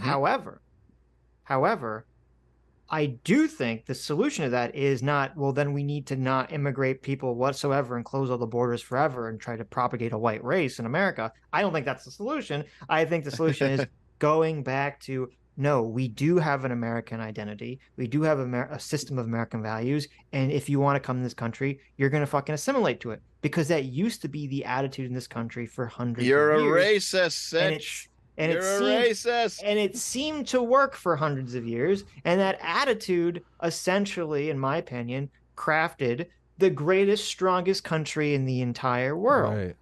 Yeah. So I guess Can we here's the deport question. these Here's the progressives? question. Is that on the table? Deport. Here's the question. So let's say for an old hemisphere, an Eastern Hemisphere country like in Europe, right? That have still intact indigenous and populations. So the UK and France and Germany, these places. Do they have a moral obligation to take immigrants? Do you think? No one has a moral obligation to take in immigrants. No, I don't think Yeah, so. like it's a good idea to take them, let's say economically or something, but like if they decide to not take any, are they acting immorally? No. Well, it depends. So, from my perspective of being an anti-woke liberal, uh, it it depends what the rationale is, right? So if the Mhm. rationale, because people always they bring up Japan, they always like to throw Japan. Like, oh, well, what about Japan? What about Japan? And I said this in my tweet about Matt Walsh. I said, countries should be able to protect and maintain cultures, not races of people. And that's my thought process. So if a country is concerned that they don't want to have a bunch of immigrants coming into the country, because if you have giant swaths of people come in and they all basically locate in one spot of the country, that is going to change the culture and the cultural attitudes of that region. That is a fact. Okay. But I think there's ways to work around that to prevent that from happening if you want to maintain some distinct part of your country's culture. And I think every country has a right to maintain some distinctive part of its culture. I don't necessarily agree that a country has a distinctive right to maintain a racial makeup of its country. But you do think countries have the right to refuse immigration for any reason, right? I mean, yeah, obviously from a legal perspective, sure. Right. Like Well, how if from a the moral people want perspective? to, I mean, it's up to them. It's their fucking country. I see your issue. Your issue is if they're refusing immigration based on something like ethnicity. You would Yeah, I think that's okay. so. Again, they have a right to do it. It's their country, right? People have since again, as a good liberal, if it's their country, it's their quote private property. If people want to be fucking racist, that's their prerogative to Well, do so. it's But I sovereignty don't for think a it's a nation, but moral. yeah. I don't think it's a moral way to work to move forward. I was just thinking in terms of countries saying just no to immigration outright, just no immigrants. I They don't just don't think want immigrants at all. I don't think a country has a moral prerogative to take in immigrants at Right, all. yeah. But I do That's think if a country says we don't want any black people because they're black, that's an immoral right. position to have. Yeah, I would Okay. agree with Okay. that. That Yeah. seems that seems pretty bad. Yeah. If they just like if they say we just don't Especially want if any it's more like a people. multi-ethnic country. You're like, Yeah. what? Yes. Because there's definitely like a progressive idea that like more immigration good, less immigration bad. So just number go up There's that kind Right. of progressive view of it, Well, right? they're only doing that because in my opinion, the only reason they're doing it for two reasons. One is, as I said, I do think the left wing moral intuition is based in xenophilia, and so they just a natural moral intuition towards wanting more new people because they feel like it will somehow make everything better. What about picking people based on merit? Well, that's the way that's the system we're supposed to have, right? Well, I know exactly. But That's one see, of the reasons why the meritocracy rules. it's funny because the criticism that everyone points to that was what? It was the chain migration, which is not based on merit. It's based on familial relationship to the first person that gets in on merit. Oh, you're right. Yes. Mhm. So yeah, see, Yeah. this is the thing. Like, I don't really care about those other aristocratic arguments that the monarchists make. For me, it really is like if we're talking about like No, we've hiring somebody switched. We're for. talking about immigration Oh, now. well, this is still it kind of loops back No, a little let's bit. not fall back It into. kind of loops back a little bit. He's Basically, obsessed. my 1% of when, Oh let's say, no. I would do something in a non-meritocratic way. It's as you said, Sitch, that like when you have a moral impetus to like hire your friends. Yeah. Like, here's the thing. The ultimate long-term view I have of my channel, whether it's realistic or not, is like I like a red letter media style setup where you have like I got an office, some fun stuff in the office we can have fun with, and me and my friends get to make money having fun. That would be great. It'd be like Mhm. hanging out and getting paid for it. You know what I mean? And I'd rather do that with my friends than with random people. You know what I Of mean? course. Yeah. So in that case, like it's going to be my business will inevitably be a less meritocratic institution than it could have been, but it's because it's for me, it's not for everyone else. Right. You want to, Sitch, have you said everything you want to say on immigration, or do you want to? Well, I mean, I don't know. I'd be kind of. It might be interesting to watch the Matt Walsh clip. Okay, bring it up. Well, I got I'm to watch trying. together, That's what but Well, I'm gonna. actually, Yeah. not only do I have okay here, if you got a split, hold is on, that hold what you're on. going to say, Dev, or First of all, Sitch, join the watch together? Sitch, I sent you two very fun. No. Yeah, I saw. What do you do you want to just leave that alone? Yeah. Oh, no, it does not surprise me that academic agent says race is culture and culture is race. Okay, that's not even remotely surprising. Okay, everyone knew that that was the direction that he was going. Okay. Right. How, I how mean, long there is this? people were objecting to me classifying academic agent as far right. I mean, Some that's an sort of ethno national. ethno-nationalist? How's that not an ethno nationalist tweet there? The tweet is from academic agent. It says race is culture and Oh no, culture is he is. Yeah, race. anyone that's How saying is that that he's not an ethno obvious. Yeah, national? Yeah. anyone that's denying it is just doesn't. They're either Adam, hiding you're power level or they just don't know what they're talking Adam, about. you're straw manning academic Obviously, agent. yeah. No, Yeah, that's ridiculous. that's what you're hearing. Yeah, those people don't know what they're talking about. Yeah, it's very clear at this point now. There was some power level hiding at first, and I think we've gone way beyond that point now. Yeah, no power level hiding is going on now. Now, Dev, Yes. a year from now, I'm not going to see you tweet something like this, am I? Please, Racist please, culture. please tell me, Dev. Just So make on the one, make a promise to hold on. us here on the show. Just make Okay. a declaration, a promise to us that you're not going to be tweeting racist shit like this in a year. Listen. It could go either way, because on the one Oh hand, my God, that's now not hear what, me out. Hear me that's out. not Hear me a out. promise. Hear me out. On the You're one making the hand, wrong kind of promise. listen, here. listen. On the one hand, I've dated Asian girls, okay, and on the other hand, I've dated Asian girls. What is that saying? That you could be Asian in a year? Wait, you'll get the joke. No, I don't. Lots of white nationalists date Asian girls. Oh, okay, I gotcha. You didn't know that? It's all I over mean, the place, man. I have heard that. So, Yeah. but as long as it's a joke, it sounds like you're ready to It's make just, that it's just a joke. declaration. No, I'm never going to actually be racist. No. Okay, You you're know, not here, gonna racism's fun. Like I enjoy racist jokes, but I Clip don't. it. That's not real racism, though. I just Clip yeah. it. clip when it. you believe Racism when is you fun. believe that you're better than other people based on your race, I think that's racism. Obviously. Okay. Yeah. Okay, so there's like man. You guys ever play Mass Effect? No, but I've No. heard of it. Sitch? No? And I played the Okay. first one for like 5 minutes and got bored. God damn it. Okay. Those is the best one too. Okay, I there's know. a scene in like Mass Effect 3 where Joker says he turns around from his seat and he says something And he like says, "I'm a Joker, baby." he says something like, you know, ethnic banter between the various alien races is a good thing because even though, Krogans will always be stronger than humans and Asari will always have stronger biotics than humans, and there's all there's all these genetic differences where you can actually say that one species is better at something than another species as a general rule, even though there's genetic differences that are wildly different between these aliens. Nonetheless, making jokes about all the differences is kind of what brings everyone together. So Oh, like, I completely agree with yeah. that, So obviously. like let's say that it came out that just like we don't know this for sure, but let's just say that we knew for sure it was set in stone. The science has spoken. It's been repeated in many studies that black people just have less IQ than white people. Okay, let's just say it came out that way, and that was just the science. That's no reason to treat individual black people as if they're dumb because everyone bucks trends all the time. And also, you can like have a bit of ethnic banter there where like, okay, there's something that one race has that another race doesn't. And then like there's going to be some other thing that like they can do that you can't do, right? Like you can recognize difference in races and not turn it into a hated thing. I completely disagree. Really? Well, yeah, because I do think if you're creating negative stereotypes that people are going to be forced to live under, yeah, I do think that can be horrible. Yeah.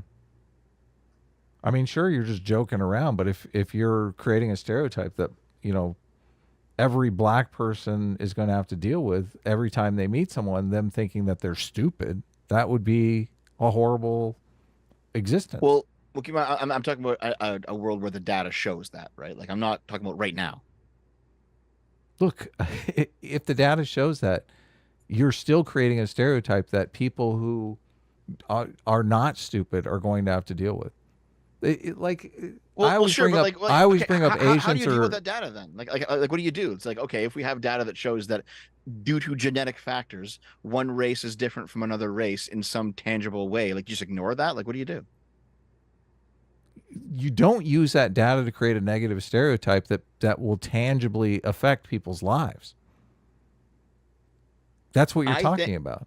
I think if it's ethnic banter, if it's jokes, if there's still some understanding that we all have the same moral So value despite the I wait, difference, wait, it's wait, wait, okay. wait. so Let me do you interject. Wait, wait, wait, accept, wait, like, wait, wait, hold on wait, just wait, one wait, second, wait. Sitch. 1 second, Sitch. Do you Okay. accept, like, is it okay to joke about how all white people are racist? Do you think that that's Yes, a absolutely. okay? I All completely jokes are good. disagree. You know what? I Say completely every single disagree. slur. People, listen. You got like triggered rightoids out there who are like, "Oh my God, cis is a slur." Yes, and it's good. Say all the slurs, including cis. I Say completely every single disagree. slur. Say them all. I think there's a big difference between ethnic banter, which I'm fine with, and like kind of what you're talking about, Adam, perpetrating negative stereotypes that go forward in a serious manner. I think I used to have Dev's opinion where I was like, yeah, as long as it's just jokes, then it's fine. My problem is, I grew up in the 90s, and in the 90s, there was a lot of jokes about, white people being racist and white people sucking. And I thought they were funny because I thought everyone understood they were just jokes. And then you And now realized it's 2023, and I'm like, oh, and I start to wonder, did all those things that I thought were jokes and everyone understood were jokes, do all those people not understand that they were jokes? Did those they people take didn't. that shit to Yeah. heart? Is that part of why we're in the situation we're in right now? And I don't know the answer to that question at You're all. at the Now, grocery store and they're looking at you like, "Oh yeah, you're white though, so you're racist." right, Like, because it's no longer a joke. Well, because how about this? How about, how about this? from my Sitch. personality type, let me just finish. From my personality Sure. type, I want to 100% side with that. I want I love for these jokes. I think it's funny to be, fake racist with your friends against your friends. I think it's funny. Okay. I I'm agree just with not that. sure. Yeah, I'm just not sure that people can deal with it. So I don't know. I don't have an answer to the question. Well, okay, so Sitch, in the last stream, I talked about how you would go to world domination meetings. How put I out know, do you and I talk feel? about, listen, I'm a hypocrite because I make the same jokes all the time, and I don't have a problem with it, right? But if you're gonna tell me like but he Sitch is broadly perpetuating. cultural, You are perpetuating yes, the JQ because stereotype. I think it's funny, right? But I Yes. know. now, now, I'm just now, now, saying. I'm now, just you can make saying. an argument, and here's the argument I would want. Here's what my intuition wants me to make, because I want to keep making these jokes. Okay, I want to keep making the joke that to me, making the joke depowers the stereotype. It's because everyone when I make the joke, everyone knows I'm not actually going to secret Jewish meetings. Not So me everyone, making the obviously. joke, 10% of the people know okay, that you're right. joking. Not So 80% of the people think that you're here's my serious. rationalization. Here's the rationalization, the juicy rationalization I will create to justify me to continue making these jokes and support the continuation of these jokes to some extent, obviously, Okay. is it's the Justine Sacco situation. Okay. Uh-huh. Justine Sacco was like one of the first people to be canceled. She made that joke that was, I'm going to Africa, hope I don't get AIDS. Just kidding, I'm white. Right. Right. So when I read that, the way I interpreted it was the joke was actually making fun of a privileged person, believing that, oh, just because I am white and have some kind of white privilege, I gain immunity to a virus, which is obviously not scientific. And so she's not making fun of black people. It's actually a joke that's kind of making fun of a detached white person. Wait a second. Um, Hold on. Oh wait, I might have missed a little bit of context there. Aren't there like race-based viruses or like yes, diseases? but AIDS is not one of them, obviously. Okay, right. Sorry, I missed that part. Sorry. Well, there's not race based. There are viruses that can affect different people depending on their ethnicity differently. Yeah, like sickle cell anemia and stuff. Yeah. Sure, right. Well, I mean, but you can still be white and have sickle cell anemia. That's not Yeah, sure. impossible. I knew a white guy that had sickle cell anemia. So, but so my point is like when I make the joke about me going to the secret Jew meeting, there's an underlying concept in the joke, which is that I'm not making fun of Jewish people. I'm making fun of the idea that Jewish people run the world, right? Yeah, that's good. That's my that's kind of like the underlying. That's what kind of makes it funny. And I feel like as long as, and this is kind of difficult in my moral system, as long as someone making the racist joke, kind of the point is to make fun of the racism, then it's fine. I think where you get into the problem is where people make the racist joke to perpetuate the racism, and that's where you get into kind of the other situation, which I don't agree with. The problem is the reason why it's funny to other people is because it's true. It can be, right, but we also, to an extent, can't let ourselves like be dictated by what stupid people think. No, I completely agree. Right? So you have to kind of find a balance. I mean, obviously, I would never be against people joking around with their friends that like everyone knows it's a joke and you're all in on the joke. I think where things become more complicated Mm-hmm. is, you have various comedians. I see these comedians all the time that are literally using the greedy racist stereotype for conservatives. They're literally using the racist, the rich, racist, privileged white person as a stereotype for white people.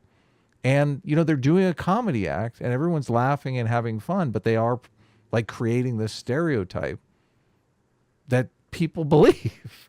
And you go Right. to the grocery store in a situation where you're not in a comedy club and, you're dealing with the checker and the checker's looking at you like you're a racist. Like that's just a fact. Right. Yeah. There's a guy in the chat named Albalester White who keeps talking about Punch Out. Would you censor Punch Out then, Adam? I don't know what Punch Out is. So look, It's a boxing game. I'm not in favor. It's a Mike boxing game. Tyson's Punch Out. I It's a am not boxing in game where all the boxers that you fight are ridiculous racial stereotypes. I am not in favor of censorship. I think we have to deal with this on a cultural level. I think I'm in favor of understanding it so people can personally make the cost benefit analysis of these kind of things, because there is kind of a cost benefit analysis that needs to be done, right? Obviously, you want to make jokes that are funny, and at the same time, you don't want society to fall apart. So, I mean, you're constantly weighing those options. Are you saying it's a golden mean? Yeah. Well, obviously, yeah. Yeah. Balance. Right. Don't maybe Yep. bring up the enlightened centrist meme, okay? Yes, I guess it what is I guess about what I'm trying to balance. say is I was all in favor of racist jokes, and now these Right. actual racists are ruining it. Yeah, look, the That's the problem. how the story ends is Sitch stopped making those jokes in his videos. Yeah, because he's fucking racist. Actually Because of ruined it for racist, him. look, I know, if it's we so can all sad. agree that racists ruin everything, I will be Yes. happy. I will think mission accomplished. It's okay, Sitch. I'll make all the jokes for you. Thank you. Well, you don't have the Jewish immunity idol, so I'm not sure you can. Yeah, you're gonna get in big Right. trouble. I don't care. I'll do it anyway. You I know don't where give you you? permission. Give me your J card. No, I'm not doing it. I'll get one from Why is Naomi You're it? and not it'll be part How of the come okay. it's? tribe. Why is it okay for us to make Canadian jokes? No one is ever offended at the Canadians' expense. Dev, why is that? I think that's because we've never been genocided or enslaved or anything like that. It's Oh, that's because there's no actual literal threat to Canada, so it's perceived as goofy. right. That's the Okay, answer, right? that makes sense. And that's what That's again. That's why that's how like we're gonna get you, racist. by the way. Exactly. That's why racist jokes among friends can be funny because you have a knowledge set that you're friends. And Right. so you Yeah. know that the person is not actually bigoted against you. Where if it's like strangers, like if you were to tell some racist joke that you told your friends to a stranger, they'd be like, "What the fuck?" Because they don't know who you are. They don't know anything Yeah. about you. Tell It that could be joke at perceived threat. work and see how it goes over. Sure, right. You can tell it at my workplace, no problem. Well, there you go. Oh, caffeine in the chat is apparently Canadian. Oh, that's neat. Yes, CT is Canadian. That's... Yeah. Oh, where are they? What is she saying? Anyway, should we go? Anyway. You want to do Oh the? my God, Artemis Fowl just super chatted $10. Artemis Fowl, my favorite schizo. What's What do you say? Yeah, maybe we should read some super chats, Sitch. I think there's about What $20 happens when Artemis people left. Fowl. do So not bend? do you have some history of this with Artemis? I mean, I've seen Artemis Fowls Yeah, give us money before, but we don't have. he watches me a lot. He hangs around with like Arch Warhammer, Sargon, Okay. Kibbs. You know, Nice. the bickering bunch. So what happens when people do not bend to cultural will? What is society allowed to do to enforce cultural change? How far are you willing to let society go to enforce thought crime? Well, I don't. Are you talking about? Is this in relation to the racist jokes question, or in terms of the cultural Possibly. assimilation I mean, question? there is a question where it's like, I don't want the state to do this. I want the culture to change. It's like, okay, well, how do you change the culture? No, no, What no, if no. the But culture what won't change? You know? are you? Is it? What is this in reference to? Is this reference to the Nothing racist I jokes? talked about was the thought crime either. Okay. Before I answer this question, He's my very friendly schizo. Schizo is important. And I'm asking Artemis, and you can put it in the normal chat. Is what are you asking here? Is this in relation to the racist joke question or the immigration question? Okay. It's got to be to the racist joke question. Well, I So don't what really happens when understand it in the people racist do joke not? question at all. So what happens when people do not bend to your cultural will? I think that's pointed at us, probably me, saying that when you're making these jokes, there is going to be some people who take them seriously, and you are going to create racist stereotypes. What is society allowed to what is society allowed to do enforce Racist cultural jokes. change? Yeah, you said it, racist jokes. Yeah. Right. So like, I don't understand the if question then. well, I think the question is something like, okay, you don't want the state to ban racist jokes, but you No. want the culture to change to like disincentivize certain types of racist jokes. Okay, let's say that the culture doesn't change. I don't want. Wait. What do you do No. next? Okay. I'm thinking this through, and it's unfortunate because, when we went on Ricada's stream, I thought this was going to be like, help me think through this process because I don't have an answer, and instead it just became this fucking horrible struggle session of insanity. Okay. Right, yeah. Right. That's a And lot so- of our show is really us thinking through different things and Right. helping one another think through things. Right. So And so this is, I think this is what my position is from what I said and what you guys said just now. Okay. I don't think there should be, obviously there should be no legal enforcement on like racist jokes. of course I don't even not, think yeah. there should be a cultural enforcement on racist jokes. Because again, I think racist jokes are fine as long as there's an underlying feeling that there is not that they're making fun of the jokes or that there's not sincere. I think the cultural enforcement mechanism and even the legal enforcement mechanism in some situations should be against racism. Period. And I think if people are just going to, I think the price of freedom, in terms of even people in the 90s making white people bad jokes, if the price of freedom is that a bunch of dumb fuck piece of shit kids 10 or 20 years later are going to take those white kids are racist or white kids are bad, white people are bad jokes to heart, then we're going to have to just fight it and fight those dumb idiots, and that's the price of free speech. I think that's my position now. That seems Fight fair. fight them in the street. Fight Yeah. them in the battle of cultural to advocate the cultural norms. I don't. So that's my position.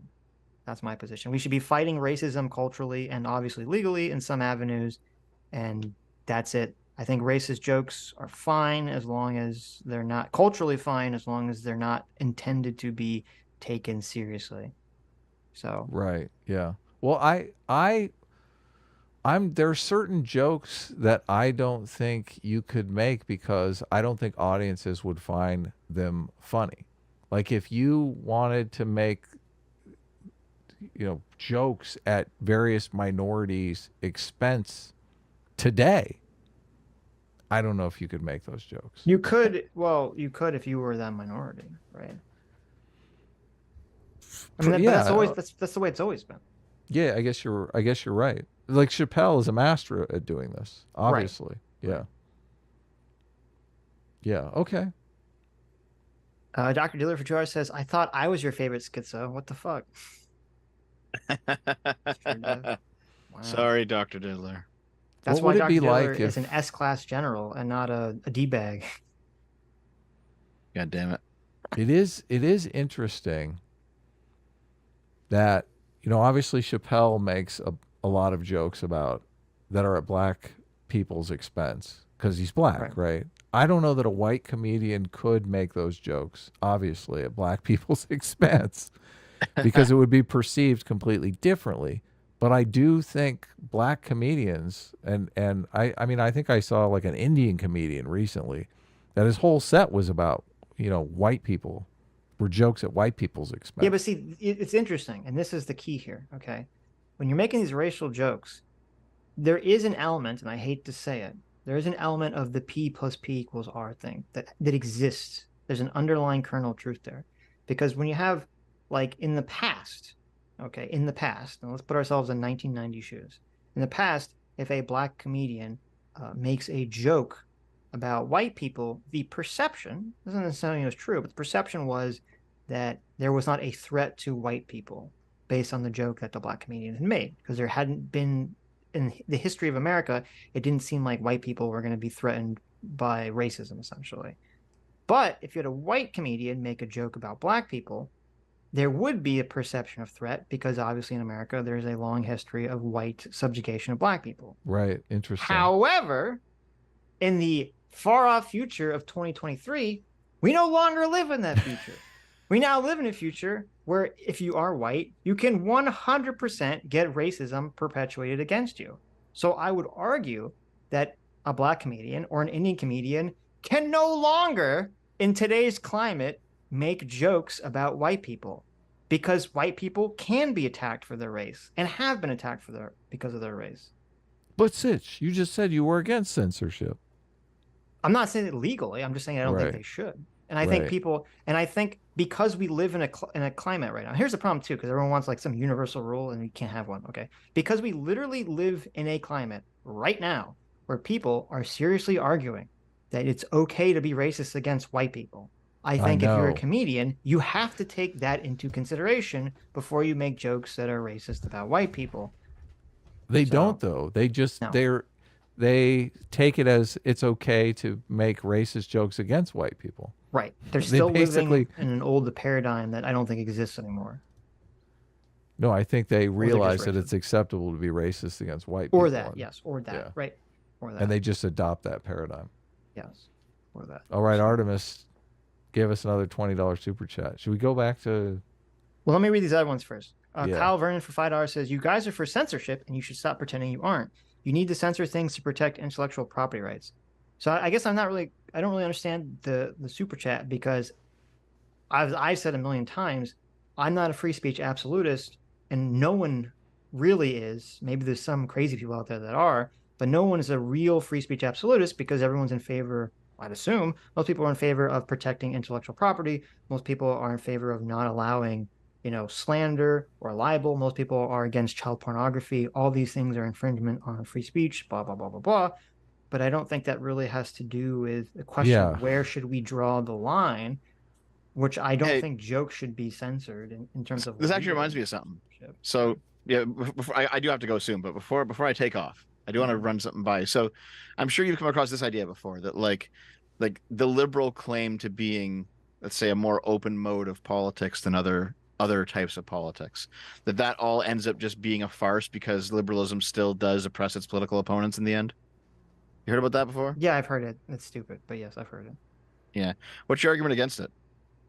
Well, every culture, every society is going to be, quote, oppressive against extreme oppositions to that existing culture. And that's the only way that culture can be maintained.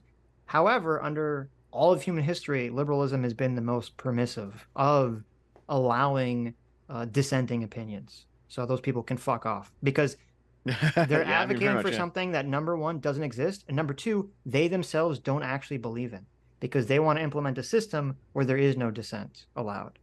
Sure, And in sure. I mean, fact, that's the I argument that they're literally being hypocritical because those are the same people that make the argument that the permissiveness of liberalism is what allows the communism to come in and degenerate it. Right. So we have to yeah, throw away yeah. Right. liberalism. No So freedom. the criticism is something like, liberalism isn't actually tolerant because it doesn't tolerate things that are anti-liberal. Just like, Islamism doesn't tolerate anything that's anti-Islam, or Nazism doesn't tolerate anything that's anti-Nazi. It's like, yeah, I get the point. There's probably something there. However, what still nonetheless, the net that liberalism throws of acceptable things is a lot wider for sure. Right. It's But a right. but then the issue is the Mhm. only issue is that, like, if your morality doesn't actually value it being wide, that's not an argument. Right. But and here's what you could say to those people. You could say, wait a minute. You could say, wait a minute. You it's like the free speech absolutist argument, which is why I'm assuming you brought it up because it's like Mhm. no one has a position except for a dumb fuck moron that society should have absolute tolerance for everything. No Get one has angry, that Sitch. position. That's Get not a angry. that's not a real position because there's no if society has absolute tolerance for everything, you don't have a society. That's just anarchy. That's just people doing where the fuck they want, right? At that point, that's not a culture. That's not a society. That's just a collection of people doing whatever the fuck they want. There has to be rules put forward. There has to be cultural norms put forward. So that's what I would say to those people that they're just talking out of their ass. They're just mad that whatever their little niche thing that they like is not accepted by society, even though liberalism is the most tolerant so far. So I tell them to fuck off. I guess the logic though is, like, if you don't value tolerance, liberalism being the most tolerant so far isn't really a point in its favor. Well, that's true too. That's another. So why the fuck do you? So tell them to fuck off for being hypocrites. Yeah, so like the natural end result of this argument is that, like, you just don't have any overlap and you have to either, like, accept leaving each other alone or fight over it. Like, that's really it. Right. Um. So there was. Well, let me read these real quick. Vinyl for $20 says, "Wait, are you two taking the quote audience might not get that is a joke stance? Can you explain how this is different from the creator not being responsible for their audience's actions?" That's not. Well, I'm not saying that they should be. I'm explaining the reality of the situation. I do think that when you are a creator of any type, you should take into account what you believe the audience's reaction to your words are, which, first of all, everyone does. Okay. I kind of like both of the extremes of this argument are stupid. The people that say, like, oh, anything that your audience does, you're responsible for. Okay. Because at the end of the day, there's going to be crazy people in every audience that are going to do shit that you have no control over, right? Obviously, number one. So the extreme of that is stupid.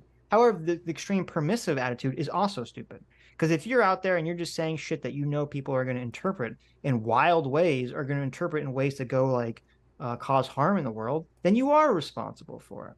So I hate to go back to Dev here, but the golden mean comes in again for the victory. You need to Yep. balance it out here. People are kind of got to at least Mhm. think about the responsibility of what they're saying to their audiences to some extent. It's just like how you have to balance out meritocracy and aristocracy. Right. But bullshit. Why is he sneaking that in? There you go. Get Okay, I've get got out to of go. here. I've got to Get go. It's out of here time. with that shit.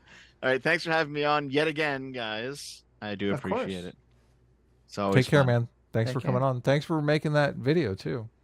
You know what? I already Fun took it fun down. stuff to talk about. I took it down. I'm gonna like probably like add those two. What? Those. Well, yeah. What? You You had to you fix the said audio, to add remember? yeah add yeah I gotta fix the audio and add that one little thing in. But I mean I pretty much I stand by it. You know I think I did some Okay. good job. There's a lot of No, no, you historical have to stuff add a in there. line where you What's the line? say Carl is wrong. Right. Yeah. Oh, before you Do go, I? okay, wait, let me just And say this. end with Okay, a okay. What's God going on? What's bless going on? America Okay. too. And that eagle screech we kept hearing in that video. That's what we want. I think Uh, the reason that Adam has the intuition that he has mm-hmm. about you is this is my guess, and this is gonna be another 10-minute conversation, Oh is God.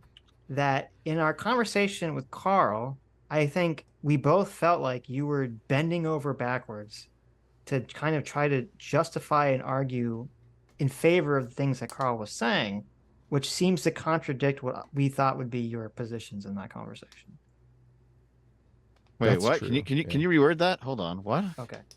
I'm assuming that Adam's position, where he's like afraid of you falling down into the right wing rabbit hole or whatever, right? Which I'm not Yeah. afraid of, by the way, personally. But Adam seems to have some He trepidation about doesn't this. care if you become a Nazi. No, I don't think it's I don't care perceive it about as, you. as real. I don't perceive it as like a threat to you. But I'm assuming that Adam's feelings on this stem from in our conversation with Carl that you were here, where it seemed like you were kind of bending over backwards to try to justify some of the things that Carl was saying, even though we both feel like you don't actually, those should not have been your positions in that debate. Is that where I'm these just feelings? building bridges, I'm sure. Okay. I don't remember exactly with what you're talking about, but like Okay. in general, like I think you know, I'm trying to build some bridges. You guys understand each other a bit more because you were definitely talking past each other. Definitely. I don't I think feel we like were. Dev, yeah.